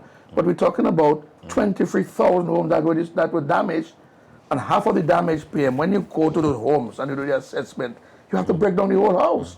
Because you may see a house and say, only the roof gone, man, just to put a simple roof over it. But when you look at the structural damage done to that house, concrete, wall, iron, whatever, you have to break down the entire home and rebuild it. So somebody might tell you, it's just 2 dozen, 2 windows I need. But when you go and do an assessment of the home, you end up having to do a brand new home in order that the doors and the windows make sense. So I believe we've done a phenomenal job. Yes, there are people that still have to be taken care of. Yes, we're working on it. We have $117 million in this year's budget for housing, which will go, but that is just like, that will not take care of all the housing problems we have. Sure. Caller, please. Hello. Hello, good evening. Yes, good evening to you. Mr. PM, this is Rosanov. Yes, sir. Let me tell you, Gritty in Stockholm, he said she need to see you. Yeah, my friend. Ma Blanc says she want to see you. Because last Sunday we was on a talk with some elderly and she was with us. Yeah. So she said we want to see you, and me as the Rosanov, I need to speak. Yeah, I need to see you. I know how to see you. All right, yeah. I will make contact and so forth. Okay. Yeah. But I'll be contacting to my senior citizen friends in Rosanov. Thank you. Yeah, so PM, so even in these 30 homes here and these 60 homes here, when you look at the need as presented by the housing division, by the PAL rep, by the village councils, you have instances where 200, 300 homes are needed. But in the interim, you can only do 30. So clearly, some people are going to have to wait at the bottom of the list, in the middle of the list, and some people will obviously be at the top of the list. And like I say, we were guided by the assessment conducted by public officers, not the PAL rep or the politician taking a decision, or I need to know what's happening in my constituency, so I have to be informed. But I have to be guided and advised by the public service, the manager of housing, the field officers, and they will have to advise me based on what they see, who should be first and who should be second and who should be third. I mean, we have double amputees, we have amputees. We have single parents with 5 or 6 children. All of Australia, telephone call. Hello, please. Hello, good evening, Mr. Hello, good evening. Hi, good evening to you. Welcome. Okay, how are you doing? I'm very well, thank you. Okay, I'm calling from Ostrich District. I'm desperately in need of talking to you all, please. Well, I'm sure if you're calling from Ostrich District, I'm sure you would have your Ostrich number? No, I had it on my phone, but my phone got a problem. And okay, so that's the problem there. Okay. But everybody have that. Okay, so we will call you. Ostrich will give you a call this evening, okay? Okay, thank you very much. Okay, my friend. God bless you then. God bless you. We'll get a number and try to call her back. Yeah, so Prime Minister, I mean, in Cotton Hill, we had 64 units. We had 120-some applications.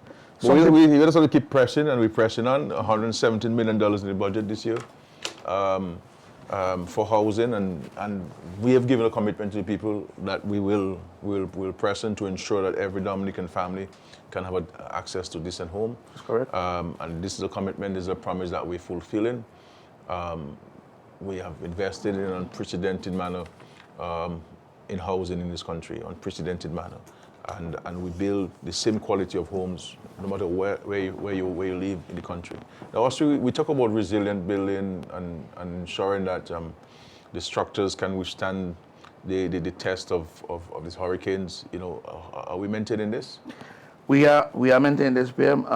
So all of these buildings are concrete roofs? All of the buildings are concrete roofs. So the galvanized is just for decoration purposes? Just for aesthetics. Aesthetics and decoration. High impact windows. Solid foundations. That has passed the planning test. We had some issues with some of the homes that planning drew to our attention. We took steps to address it, and we're still addressing it right now. We built to international codes. We have the new OECS code that we're following. We have, following Hurricane Maria, we have discontinued the use of galvanized anything below the gauge of 24. We don't take anything 24. We have been encouraging people to use screws rather than nails.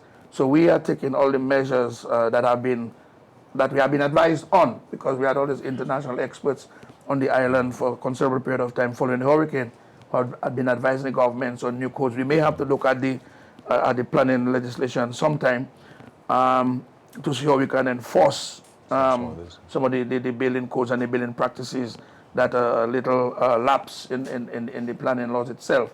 Like, for example, you have somebody building a home, you issue a stop order, you have to take 28 days while the person continues building, because the law does not, you issue a stop order, but it takes 28 days to be effective. 1 second, caller. Hello?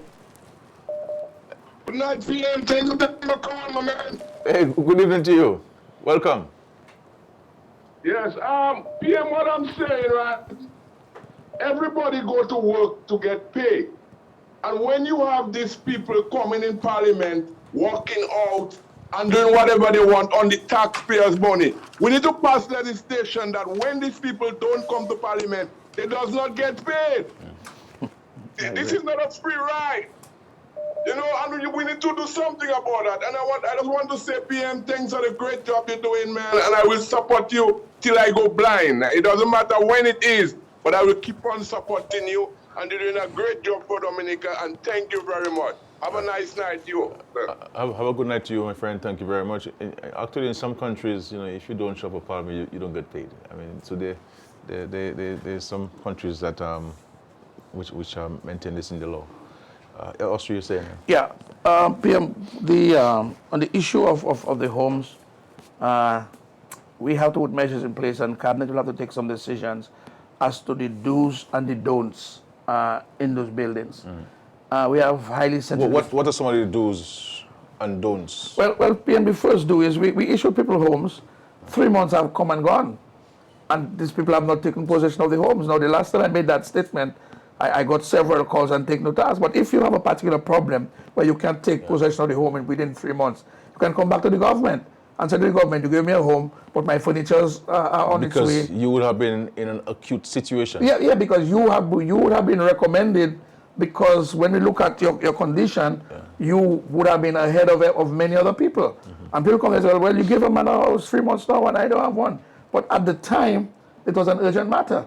I mean, I know people who come and say, well, I ordered my furniture from overseas and it's delayed, COVID and so on. We can understand that. But how do I give you a house? But you can take a mattress still and go and sleep in your house. Put you on the priority list for a house, 3 months, 6 months, and you have not taken possession of the house. No, that's not acceptable. You have the issue of noise. We have some of those residences where the police pays regular visits to those residences, because, I mean, people are just noisy. You know, you have people with their pets. There should be no pets. You have people with their pets upstairs and making life uncomfortable for the person downstairs. So the cabinet will have to address. What pets? I mean, dogs? Dogs in particular. I understood that there's a particular development where somebody's putting a shop. No. In the development. That's not allowed. You know, so I had the cabinet people with me to outline some of the issues. I can find it now. But we very, very urgently will have to take some form of action. Now, we have people interfering, like in La Plaine. There was a report that there was 10 children from the homes in La Plaine. When we did the investigation, there were some UV lights, which are part of the process, that were taken. Jesus. Now, you had the issue where we have treatment plants that operate on electricity. And when the electricity goes off for a considerable period of time, that is why we have to take a decision to involve the WASCO in the maintenance of the sewage systems in many of those buildings. We believe that there should be a local committee of the residents who look after their own interests, but the government itself needs to put an oversight and inspection committee that will go and visit those properties every 2 weeks, every week, to ensure that the standards are being maintained. Otherwise, we won't recognize these buildings in the next 2 years if we don't take some drastic action. They may not be the most comfortable action, and people have to understand that this is government property and you can be evicted.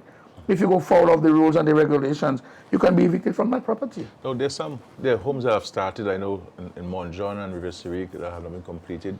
Are we working on those? We're working on those PM. I mean, you approved monies for those for some time now. And it was only on Friday when I discovered that work had not started. I know we had a problem in Platmapé and work has started and almost completed in Platmapé. But those in Daily, so I need to find out tomorrow. Tomorrow is Monday. Monday, River Syriac, tomorrow Monday. Exactly where is the bottleneck? Because those monies were approved by you. It must be almost a month ago. And also, PM, like I said, we're expecting these doors and these windows, which is what we're really missing to close these homes. Phone call, please. Hello. Hello, PM. Good evening. Good evening to you, sir. Honorable good evening. Good evening, sir. How are you doing? Well, I'm doing well. PM, I am calling the Rosenberg area in connection with from that Popule, in connection of a road of a corner area. Because if there is a fire or something broke up in the area, there is no road, accessible road for the fire truck to go. And there is no road there really for ambulance in case somebody is sick in the area. If you don't have a public drive, you cannot go up the area. And the public works, they came there twice to estimate your road. But nothing has been done. So I was asking if there is nothing that you can do to us to give us access for that road, and especially the people at Wavincourt, because that is where the passing to go down to the Wavincourt when they don't want to pass by the bayside of it. Yeah. So, yeah. Yeah, I'm aware of this. I know there have been discussions within the Ministry of Public Works.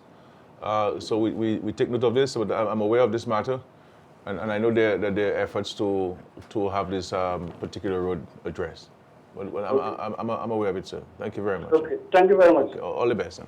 Yeah, take care. Yeah. So, PM, if you can permit me to run quickly. First of all, we're saying that you have to take possession of a house within 3 months of the receipt of the keys.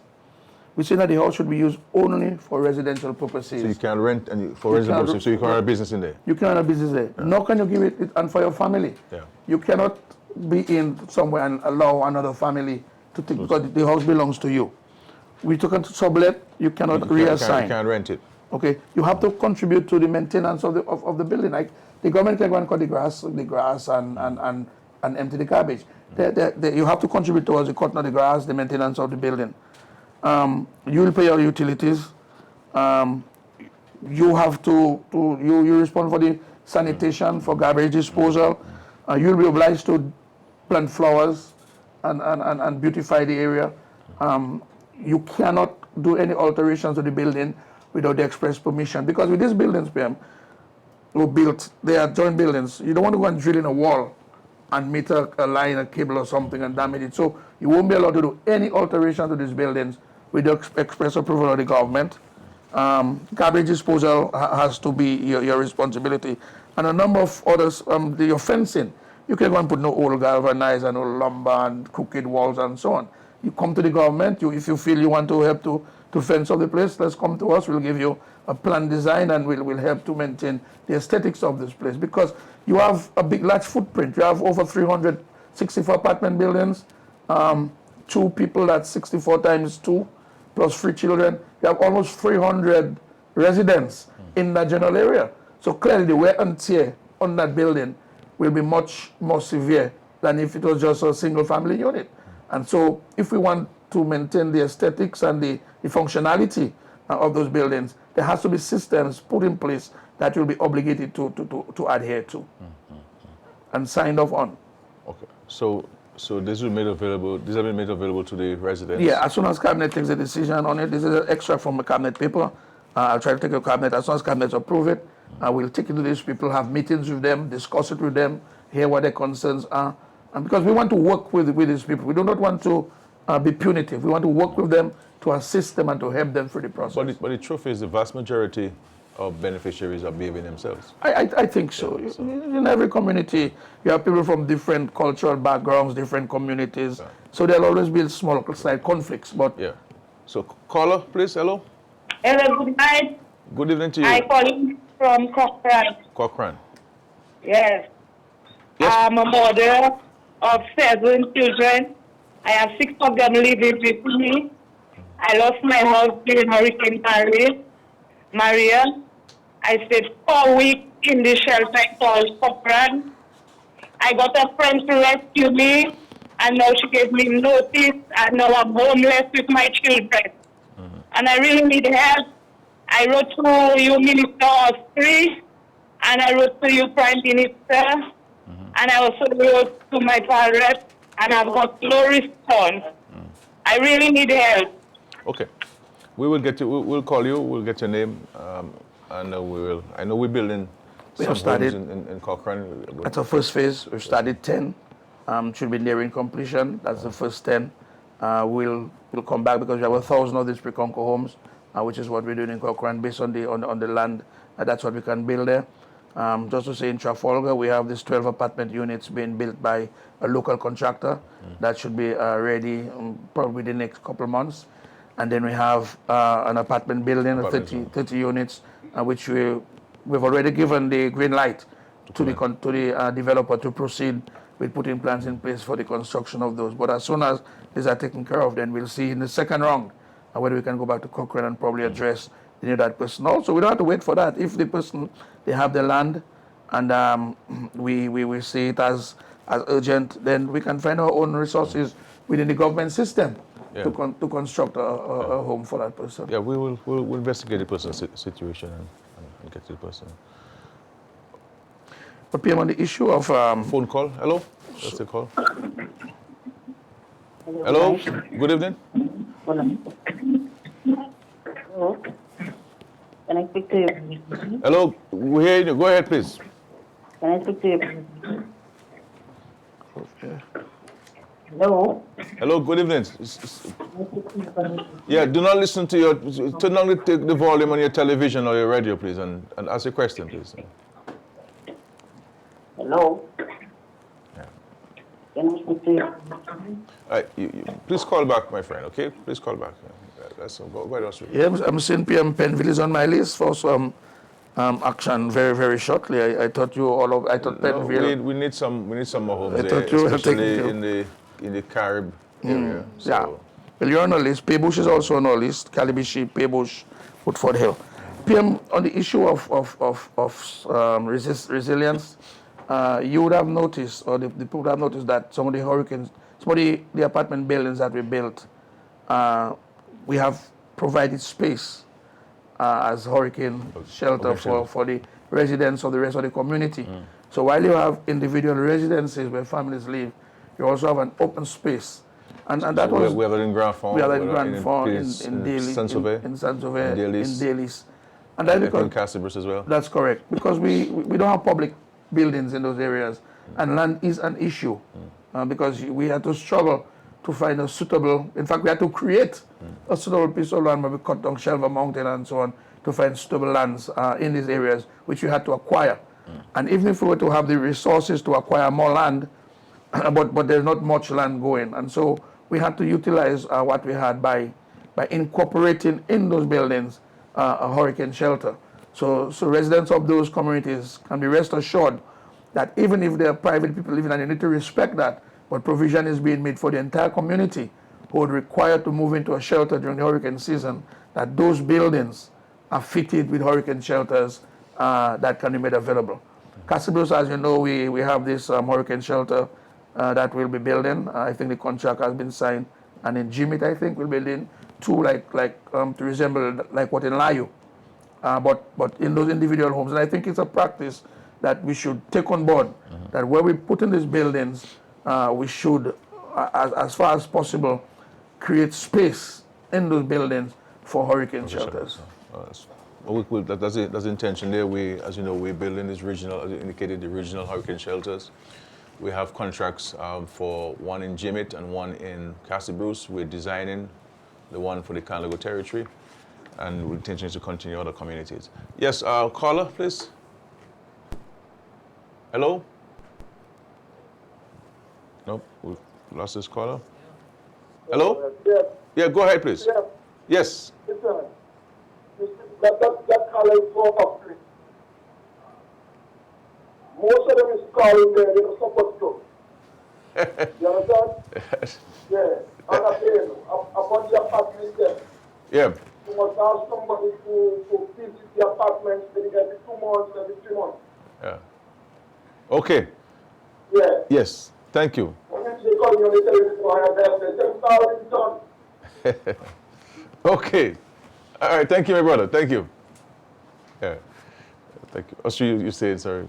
Yeah, so we're just saying that, and even the recipients of this role must understand that you have almost like a biblical obligation to look out for your brother, for the less fortunate in the community. And it's not an encroachment of space, but it's just that these people have to be provided for.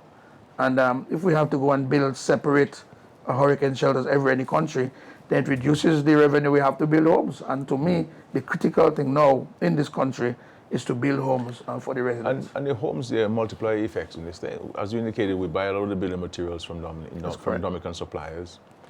Plumbers are Dominicans. We have engineers who've been used here in Dominica. We have carpenters. We have tilemen. We have painters. We have masons. We have electricians who are engaged in these projects. So there are a number of Dominicans who benefit from this. I mean, and all of the homes that we build from the government resources and so on directly, we use local contractors. So there's a lot of circulation of this money within the economy. And of course, construction is a major component of the government efforts to continue to stimulate the economy. And housing is part of that component. That's correct. And then we have been telling developers that they have to create opportunities for local craftsmen and local contractors. Like, for example, kitchen cupboards. I mean, we are trying to push as hard as possible to ensure that all. No, we're not trying to push. We certainly going to. Yeah, we took a policy position on that. It's going to happen. Yeah. That wherever all of the homes that we'll be constructing, the kitchen cupboards, the cabinets will be manufactured by local artisans. So joiners and furniture makers, and we also have had a meeting with them. Right. So we need to have this meeting this week and finalize these arrangements. So all of the homes we're building will be locally made kitchen cabinets and that's so on. correct. But let us hello, not. 1 second. Caller, please. Hello. Yes, hello. Can I speak to you privately, please? Excuse me? Can I speak to you privately, please? Well, you have to call me privately. Yes. Okay. Okay. All right, we'll get your number. You see, but there's a notion out there.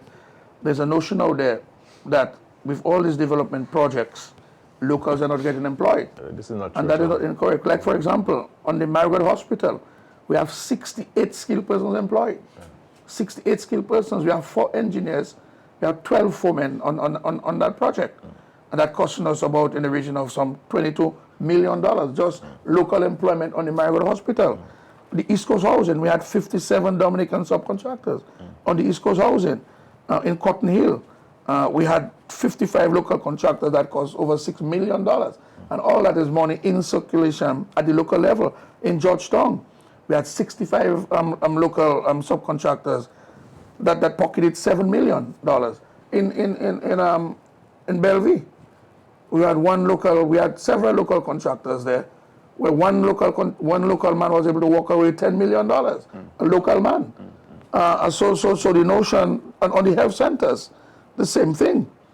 2 of those health centers were built by local contractors. And more of them will be built. And more of them will be built by local contractors. And what we're doing in Wesley and Point Michel and the communities in Woodford is that we are breaking up rather these projects into smaller pieces, right, to allow for local contractors to be able to be contracted. So a contractor will get 2 or 3 homes each. That's correct. And build those homes and so on. So in Upper Real Bank, $3.5 million will go towards local tradesmen and local contractors. Sure. But thank you. Any call? No. Phone call? Yeah. Hello. Hi, good night. Hi. Good evening to you. Welcome. What's up, Ian? What's up, champion? I'm very well, thank you. How are you? Nice hearing you. I'm good. All right. Yeah, this is Margaret calling. Yeah. Here. Yes, of course. I want to big up you and your government, especially with COVID. You know, we are losing a lot of our Dominicans up in the States, especially in Tri-City, US. So, what I was saying, probably we need to have, I'm getting names of all those who died with COVID, and probably we could have maybe a memorial service for some of them, because some of them were strong sufferers. I don't know if you give any thoughts to that, because we have lost a lot. And my biggest concern really is the apartments in Emsor. I know, especially where my mom lives, there's a serious damage in downstairs. And a few people have also called me and asked me, to ask you, what about the entitlement for the people of Emsor and Baffa State? They were the first set of people to get their houses, and even when you watch the rest of the apartment building, the people and them are getting the land where they could take loans, to do what they want to do. So what's the position if the renovation at some of the houses at the apartments? And when will be some of the people will be receiving their titles so they can take their run and do what they have to do? And keep on doing the good work, champion. God bless you guys. Mr. Austri. Good night. Good evening. Good evening. Thank you. You of this of the party. Thank you. So Keep on doing what you're doing, and thank you. ask God to bless you guys, keep you guys safe, and keep Dominica COVID free. Sure. Take care of this. Yeah. Well. Good night. Yeah. Thank you. Well, also in respect to the questions, we had spent close to $3 million on renovations in those apartments in both Bathurst and Emsall. I know that there are some works need to be done on some ceilings and some internal walls. This will cost about $360,000 or so. Yes. I'm hoping that we can effect this contract this month so we can see work started immediately. So we're aware of this challenge. The issue of the titles, the Attorney General, on my request, has assigned a state attorney to deal specifically with the processes, legal processes involved with the drafting of the various requirements to allow for individuals to be provided with the title for these homes that we're giving out. Because the intention is for you to have a title to your home, that you can use this asset to further empower yourself. And so it is really a profound approach that the government is taking, because in many countries, these homes would remain eternally in the hands of the government or the state or the country concerned. We're doing it the other way around by giving this home and empowering you further with the title so that you can bequeath it to your children and use it to develop yourself. That's why I'm saying, when the government gives something, whether it's small business grants or whether it's a home, we really have to look at this as an investment, and to let it build us further. I recall a lady came to me and she requested $10,000 to assist with the construction of a home. And what this lady did was that she took this $10,000 and deposited it into the credit union. And she took a loan of $50,000 using the $10,000 as security. And she built a home. And this is the kind of approach that we like to take. Don't take the monies and do something else with it, and then you find yourself in the same circumstance you were in when you came to see us. You're not breaking our hands, as people say, or you're not taking us for a ride. At the end of the day, you're the one who will remain in a particular condition. So let us be fair to ourselves and fair to others in this process, and because we are committed to reaching out to as many people as possible in the time that we have. We have done, as I said, a remarkable job, and I want to thank Minister Austri for his leadership and for his guidance. He has been the Minister of Housing for the greater part of this government's term in office. And we'll continue with this because for us, we've always maintained this is not a political agenda. this is a biblical Christian agenda that we have, to provide a home for the homeless. And yes, we've been criticized for these homes, but the fact remains, as I've said, there are some people, even if we were to sell the home to them for $10, $100, they may not be able to pay for it. And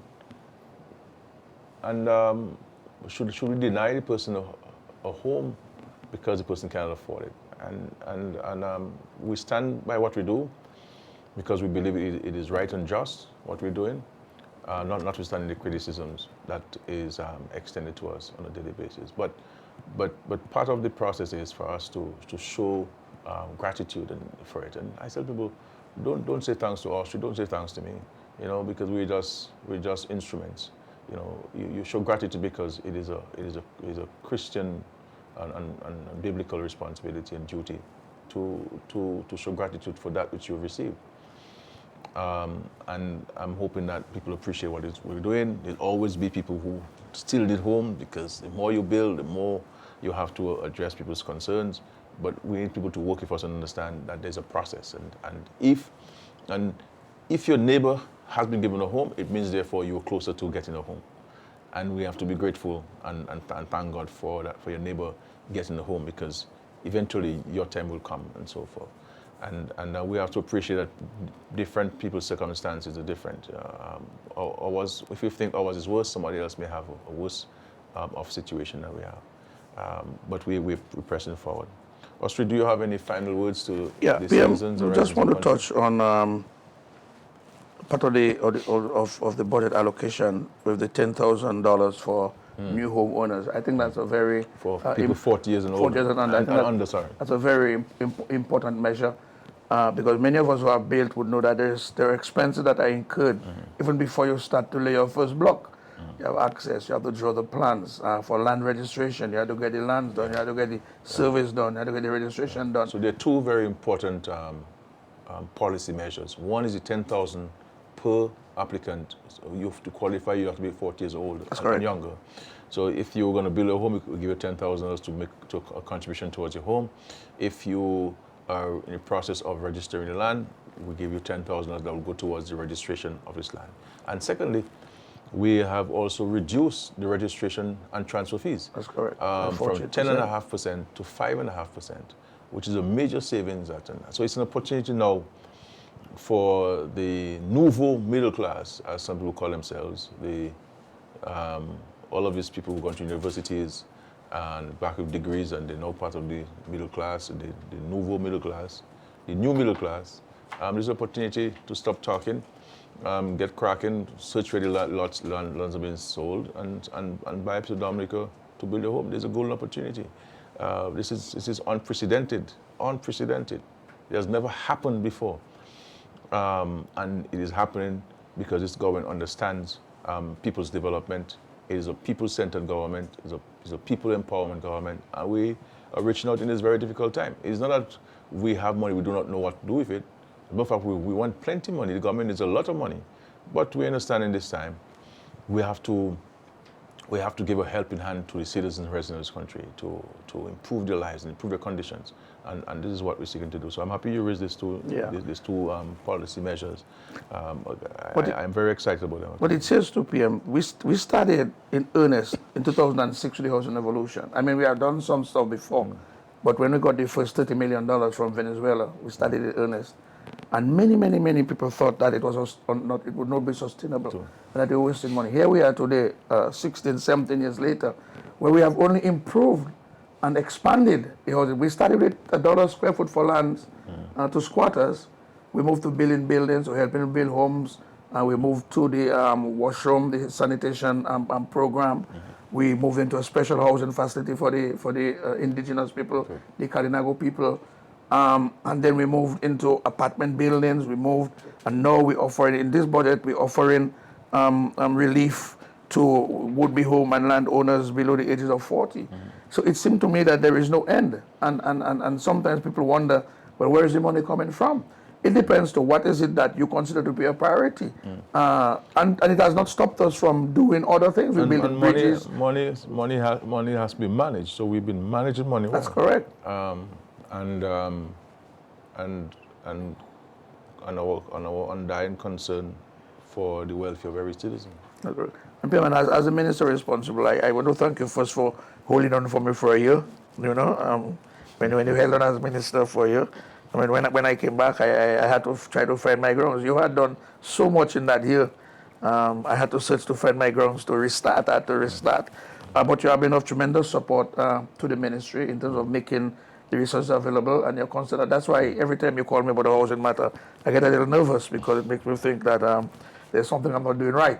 That's why I'm still a little nervous at this We have to push forum there today. And we have to push, and things that we can do today, let us do today. And when we get a chance to have tomorrow, then we'll push tomorrow. And I mean, the stuff for the ministry, PM, I mean, it's overwhelming sometimes, gets overwhelming sometimes, all these requests. But they have tried within their own limited capacity to work with the people, to work with us. We don't all have the same tenacity and the strength and the same convictions, but I believe the staff of the ministry at all levels, I mean, at the surveying level, the land valuation level, the clerical level, our housing officers on the field, I mean, they all have chipped in and really made the success. And I can call housing a success in Dominica. In fact, PM, I was supposed to address something happening in Tobago, which I don't know about, and there's this lady who Thursday wanted me to address some home function in Tobago, and I said I have got clearance from my boss to speak at that, you know. Yeah. But it seemed to me that a lot of people are paying attention to what we're doing. We become a reference, or we become a point of reference where housing is concerned in the Caribbean, and no doubt about this. Minister Austri, Senior Minister, my friend and colleague, thank you very much. Thank you for the leadership that you show, that you continue to show in the Ministry of Housing. And I think your genuine love and concern for people is what drives you. That's correct. As part of this. And to do this thing, you have to love people. You have to be concerned about people's welfare and well-being. And I think the country owes you a debt of gratitude. I mean, you've been in the vineyard since age 30. Just give me a good retirement. Just make sure I can retire in peace. Yeah, man, I'll be happy. Yeah. I've been born to serve. I've been doing this for like 25, 30. I've been in council. I used to sing in the church. I'm not sure if I ever told you. You people don't know, you're a hard hitter, but you're also like a big teddy bear, I just love people, Pam. I just love people. Pam, I want to say good night to Janet Laura, your friend in Chance. I mean, she's been waiting her home. Yeah, I have and to I really need to tell her that she has not been forgotten. No, we have and to. Very shortly, we will move to Chance. Well, you have the authority publicly. Do whatever you have. You don't come back to me. Do whatever you have to do for Janet Laura. Yeah, Janet Laura. I mean, she's been really under pressure. We had her to almost break down her home, waiting for a new home. I keep telling her that we have not forgotten her. We just have to put things in place. So I just want to single her out tonight because she's very concerned about her housing condition. Well, let us fix that. The next set of housing. I want to thank you, Austri. Thank you very much. Thank you for your listeners for this program tonight. Very interesting topic. We met with the PAL rep for Roseau Central, Honorable Melissa Skerrit, and also we had a long engagement with the Minister for Housing, Senior Minister, Honorable Reginald Austri. I'm hoping that we can continue this conversation with the Senior Minister at some other time because there's so much more to discuss and of course to receive the calls from the public. Next week, we're talking security. We will have the Chief of Police and the Deputy Chief of Police and my Minister for Home Affairs, Honorable Reverend Blackmore, to talk security in this country. We have the concerns about the illegal entry into the country of so many people, which is a major concern for us where COVID-19 is concerned. Our position is, from a humanitarian standpoint, if you're in distress and you need us to facilitate you, we're prepared to facilitate any citizen of any country. But we do not appreciate the idea of people coming into this country illegally and slipping into the country and into people's homes and to communities and so forth. We are seeing a resurgence of COVID-19 in the Caribbean, and we're very, very, very careful. We've opened up to visitors, but we're seeking to maintain some very strong protocols and guidelines. I do not want us to be too complacent in this country, because as I said in my opening comments, the last thing we want to happen in this country is to see a resurgence of COVID-19 to the point where we have to close down the economy. If we close down the economy, many of us in this country will have, or all of us rather in this country will have great difficulty in surviving. This is the fact. And so let us not be reckless and behave with a mindset of abandonment. And I'm saying to us that, to people that we will not take lightly anybody who is coming to the country, whether you're a citizen of Dominica, coming to Dominica illegally, or a non-citizen. If you're a citizen and you're stranded in Guadeloupe or Martinique, go to the consulate that we have in these countries, or send a message to a family and friend who can go to the Ministry of Foreign Affairs or the Ministry of National Security, and we will facilitate you coming to Dominica through the legal channels. But we are very, very concerned about the illegal entry into Dominica by people. You come into the country, we will test you to ensure that you don't have COVID-19 for your own good, for the good of your family, and for the good of the country. If we test and you test negative, we'll send you home. If you come in and you test positive, we'll provide you with care and ensure that we can protect the rest of the community from this spread of COVID-19. But the idea of people coming into this country and just slipping in, we have zero tolerance for this. Zero tolerance for this. And we will be acting very swiftly and very decisively on this matter. And so Dominicans who are facilitating people coming to our country illegally, stop.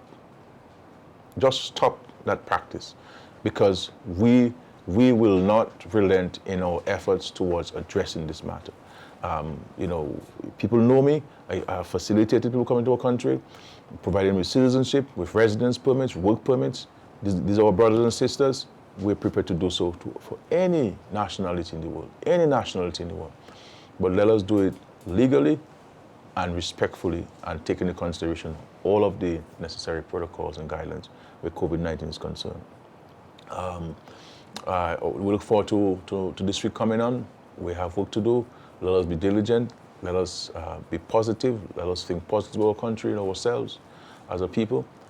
Let us do what is good for our country. Let us be constructive. There'll always be criticism, but let it be constructive criticism. And are we a perfect government? No, we're not. But no one can contest the fact that in these circumstances, we have been able to prevent the worst. We meet our commitments on time. There was a small challenge with the NEP. That was because you have so many contracts to sign and upload into the system. And so there was a delay, but this was the first time.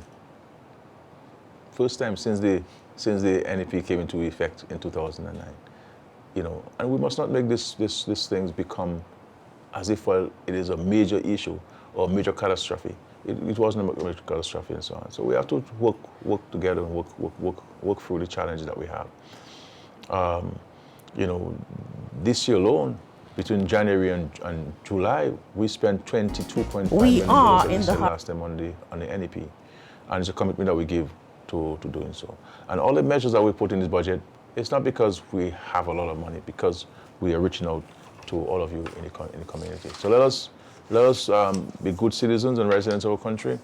Let us work with the government as we work towards addressing issues.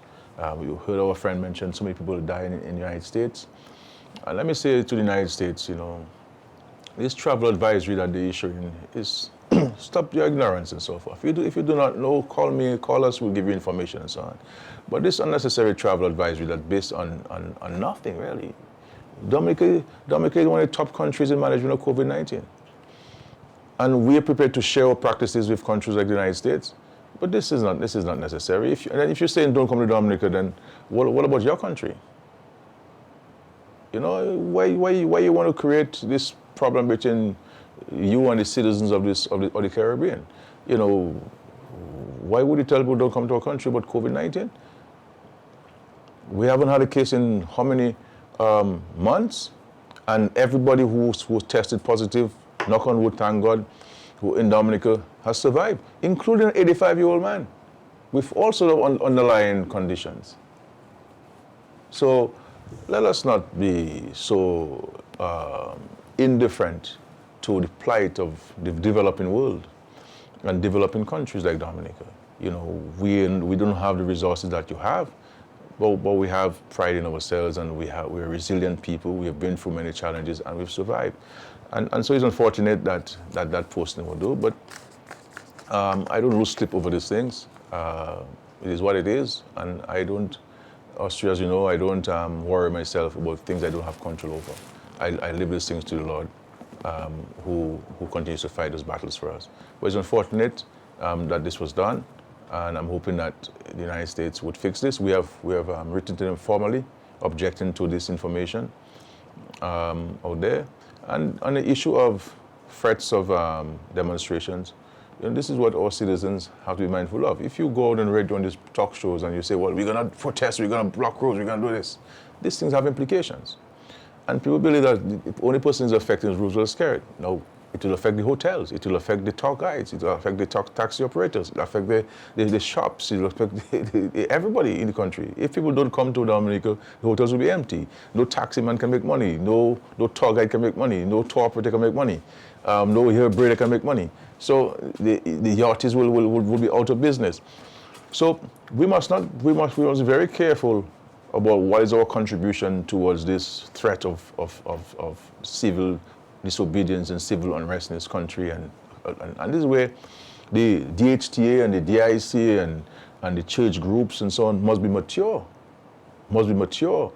and to rise to the national good of the country and to play their part in condemning these unnecessary threats of violence and so on. You have an issue, there's a peaceful way of going about it, doing it.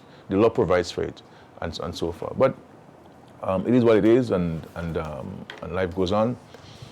Let us remain positive, those of us who love our country, and let us do what we have to do for the good of our country and succeeding generations. Thank you for being part of this Annual Parley and for viewing and listening to us.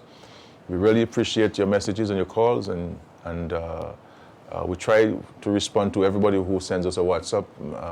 Privately, we message them and we call and to respond to them. But thank you very much. Good night. I wish you a wonderful week. God guidance and blessings. We are in the hurricane season. Here are some tips to keep your families and communities safe. Before a hurricane, ensure that you know your emergency shelters. Contact the Office of Disaster Management for information on shelters closest to you. Have disaster supplies on hand. Non-perishable canned food and water. Portable battery-operated radios. Flashlights and extra batteries, essential medicines, first aid kits, cash and bank cards. In the home, protect your windows. A low-cost approach is to put up plywood panels. Trim branches away from your home and cut all dead or weak branches on any trees on your property. Check into your home and auto insurance. Confirm that policies are valid and coverage is appropriate. Make arrangements for pets and livestock. Develop an emergency communication plan. Make sure that all family members know what to do. Teach family members how and when to turn off gas, electricity, and water.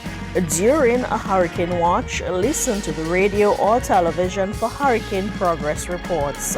Avoid open flames such as candles and kerosene lamps as a source of light. If power is lost, turn off major appliances to reduce power surge when electricity is restored. Store drinking water in clean jugs, bottles, and cooking utensils.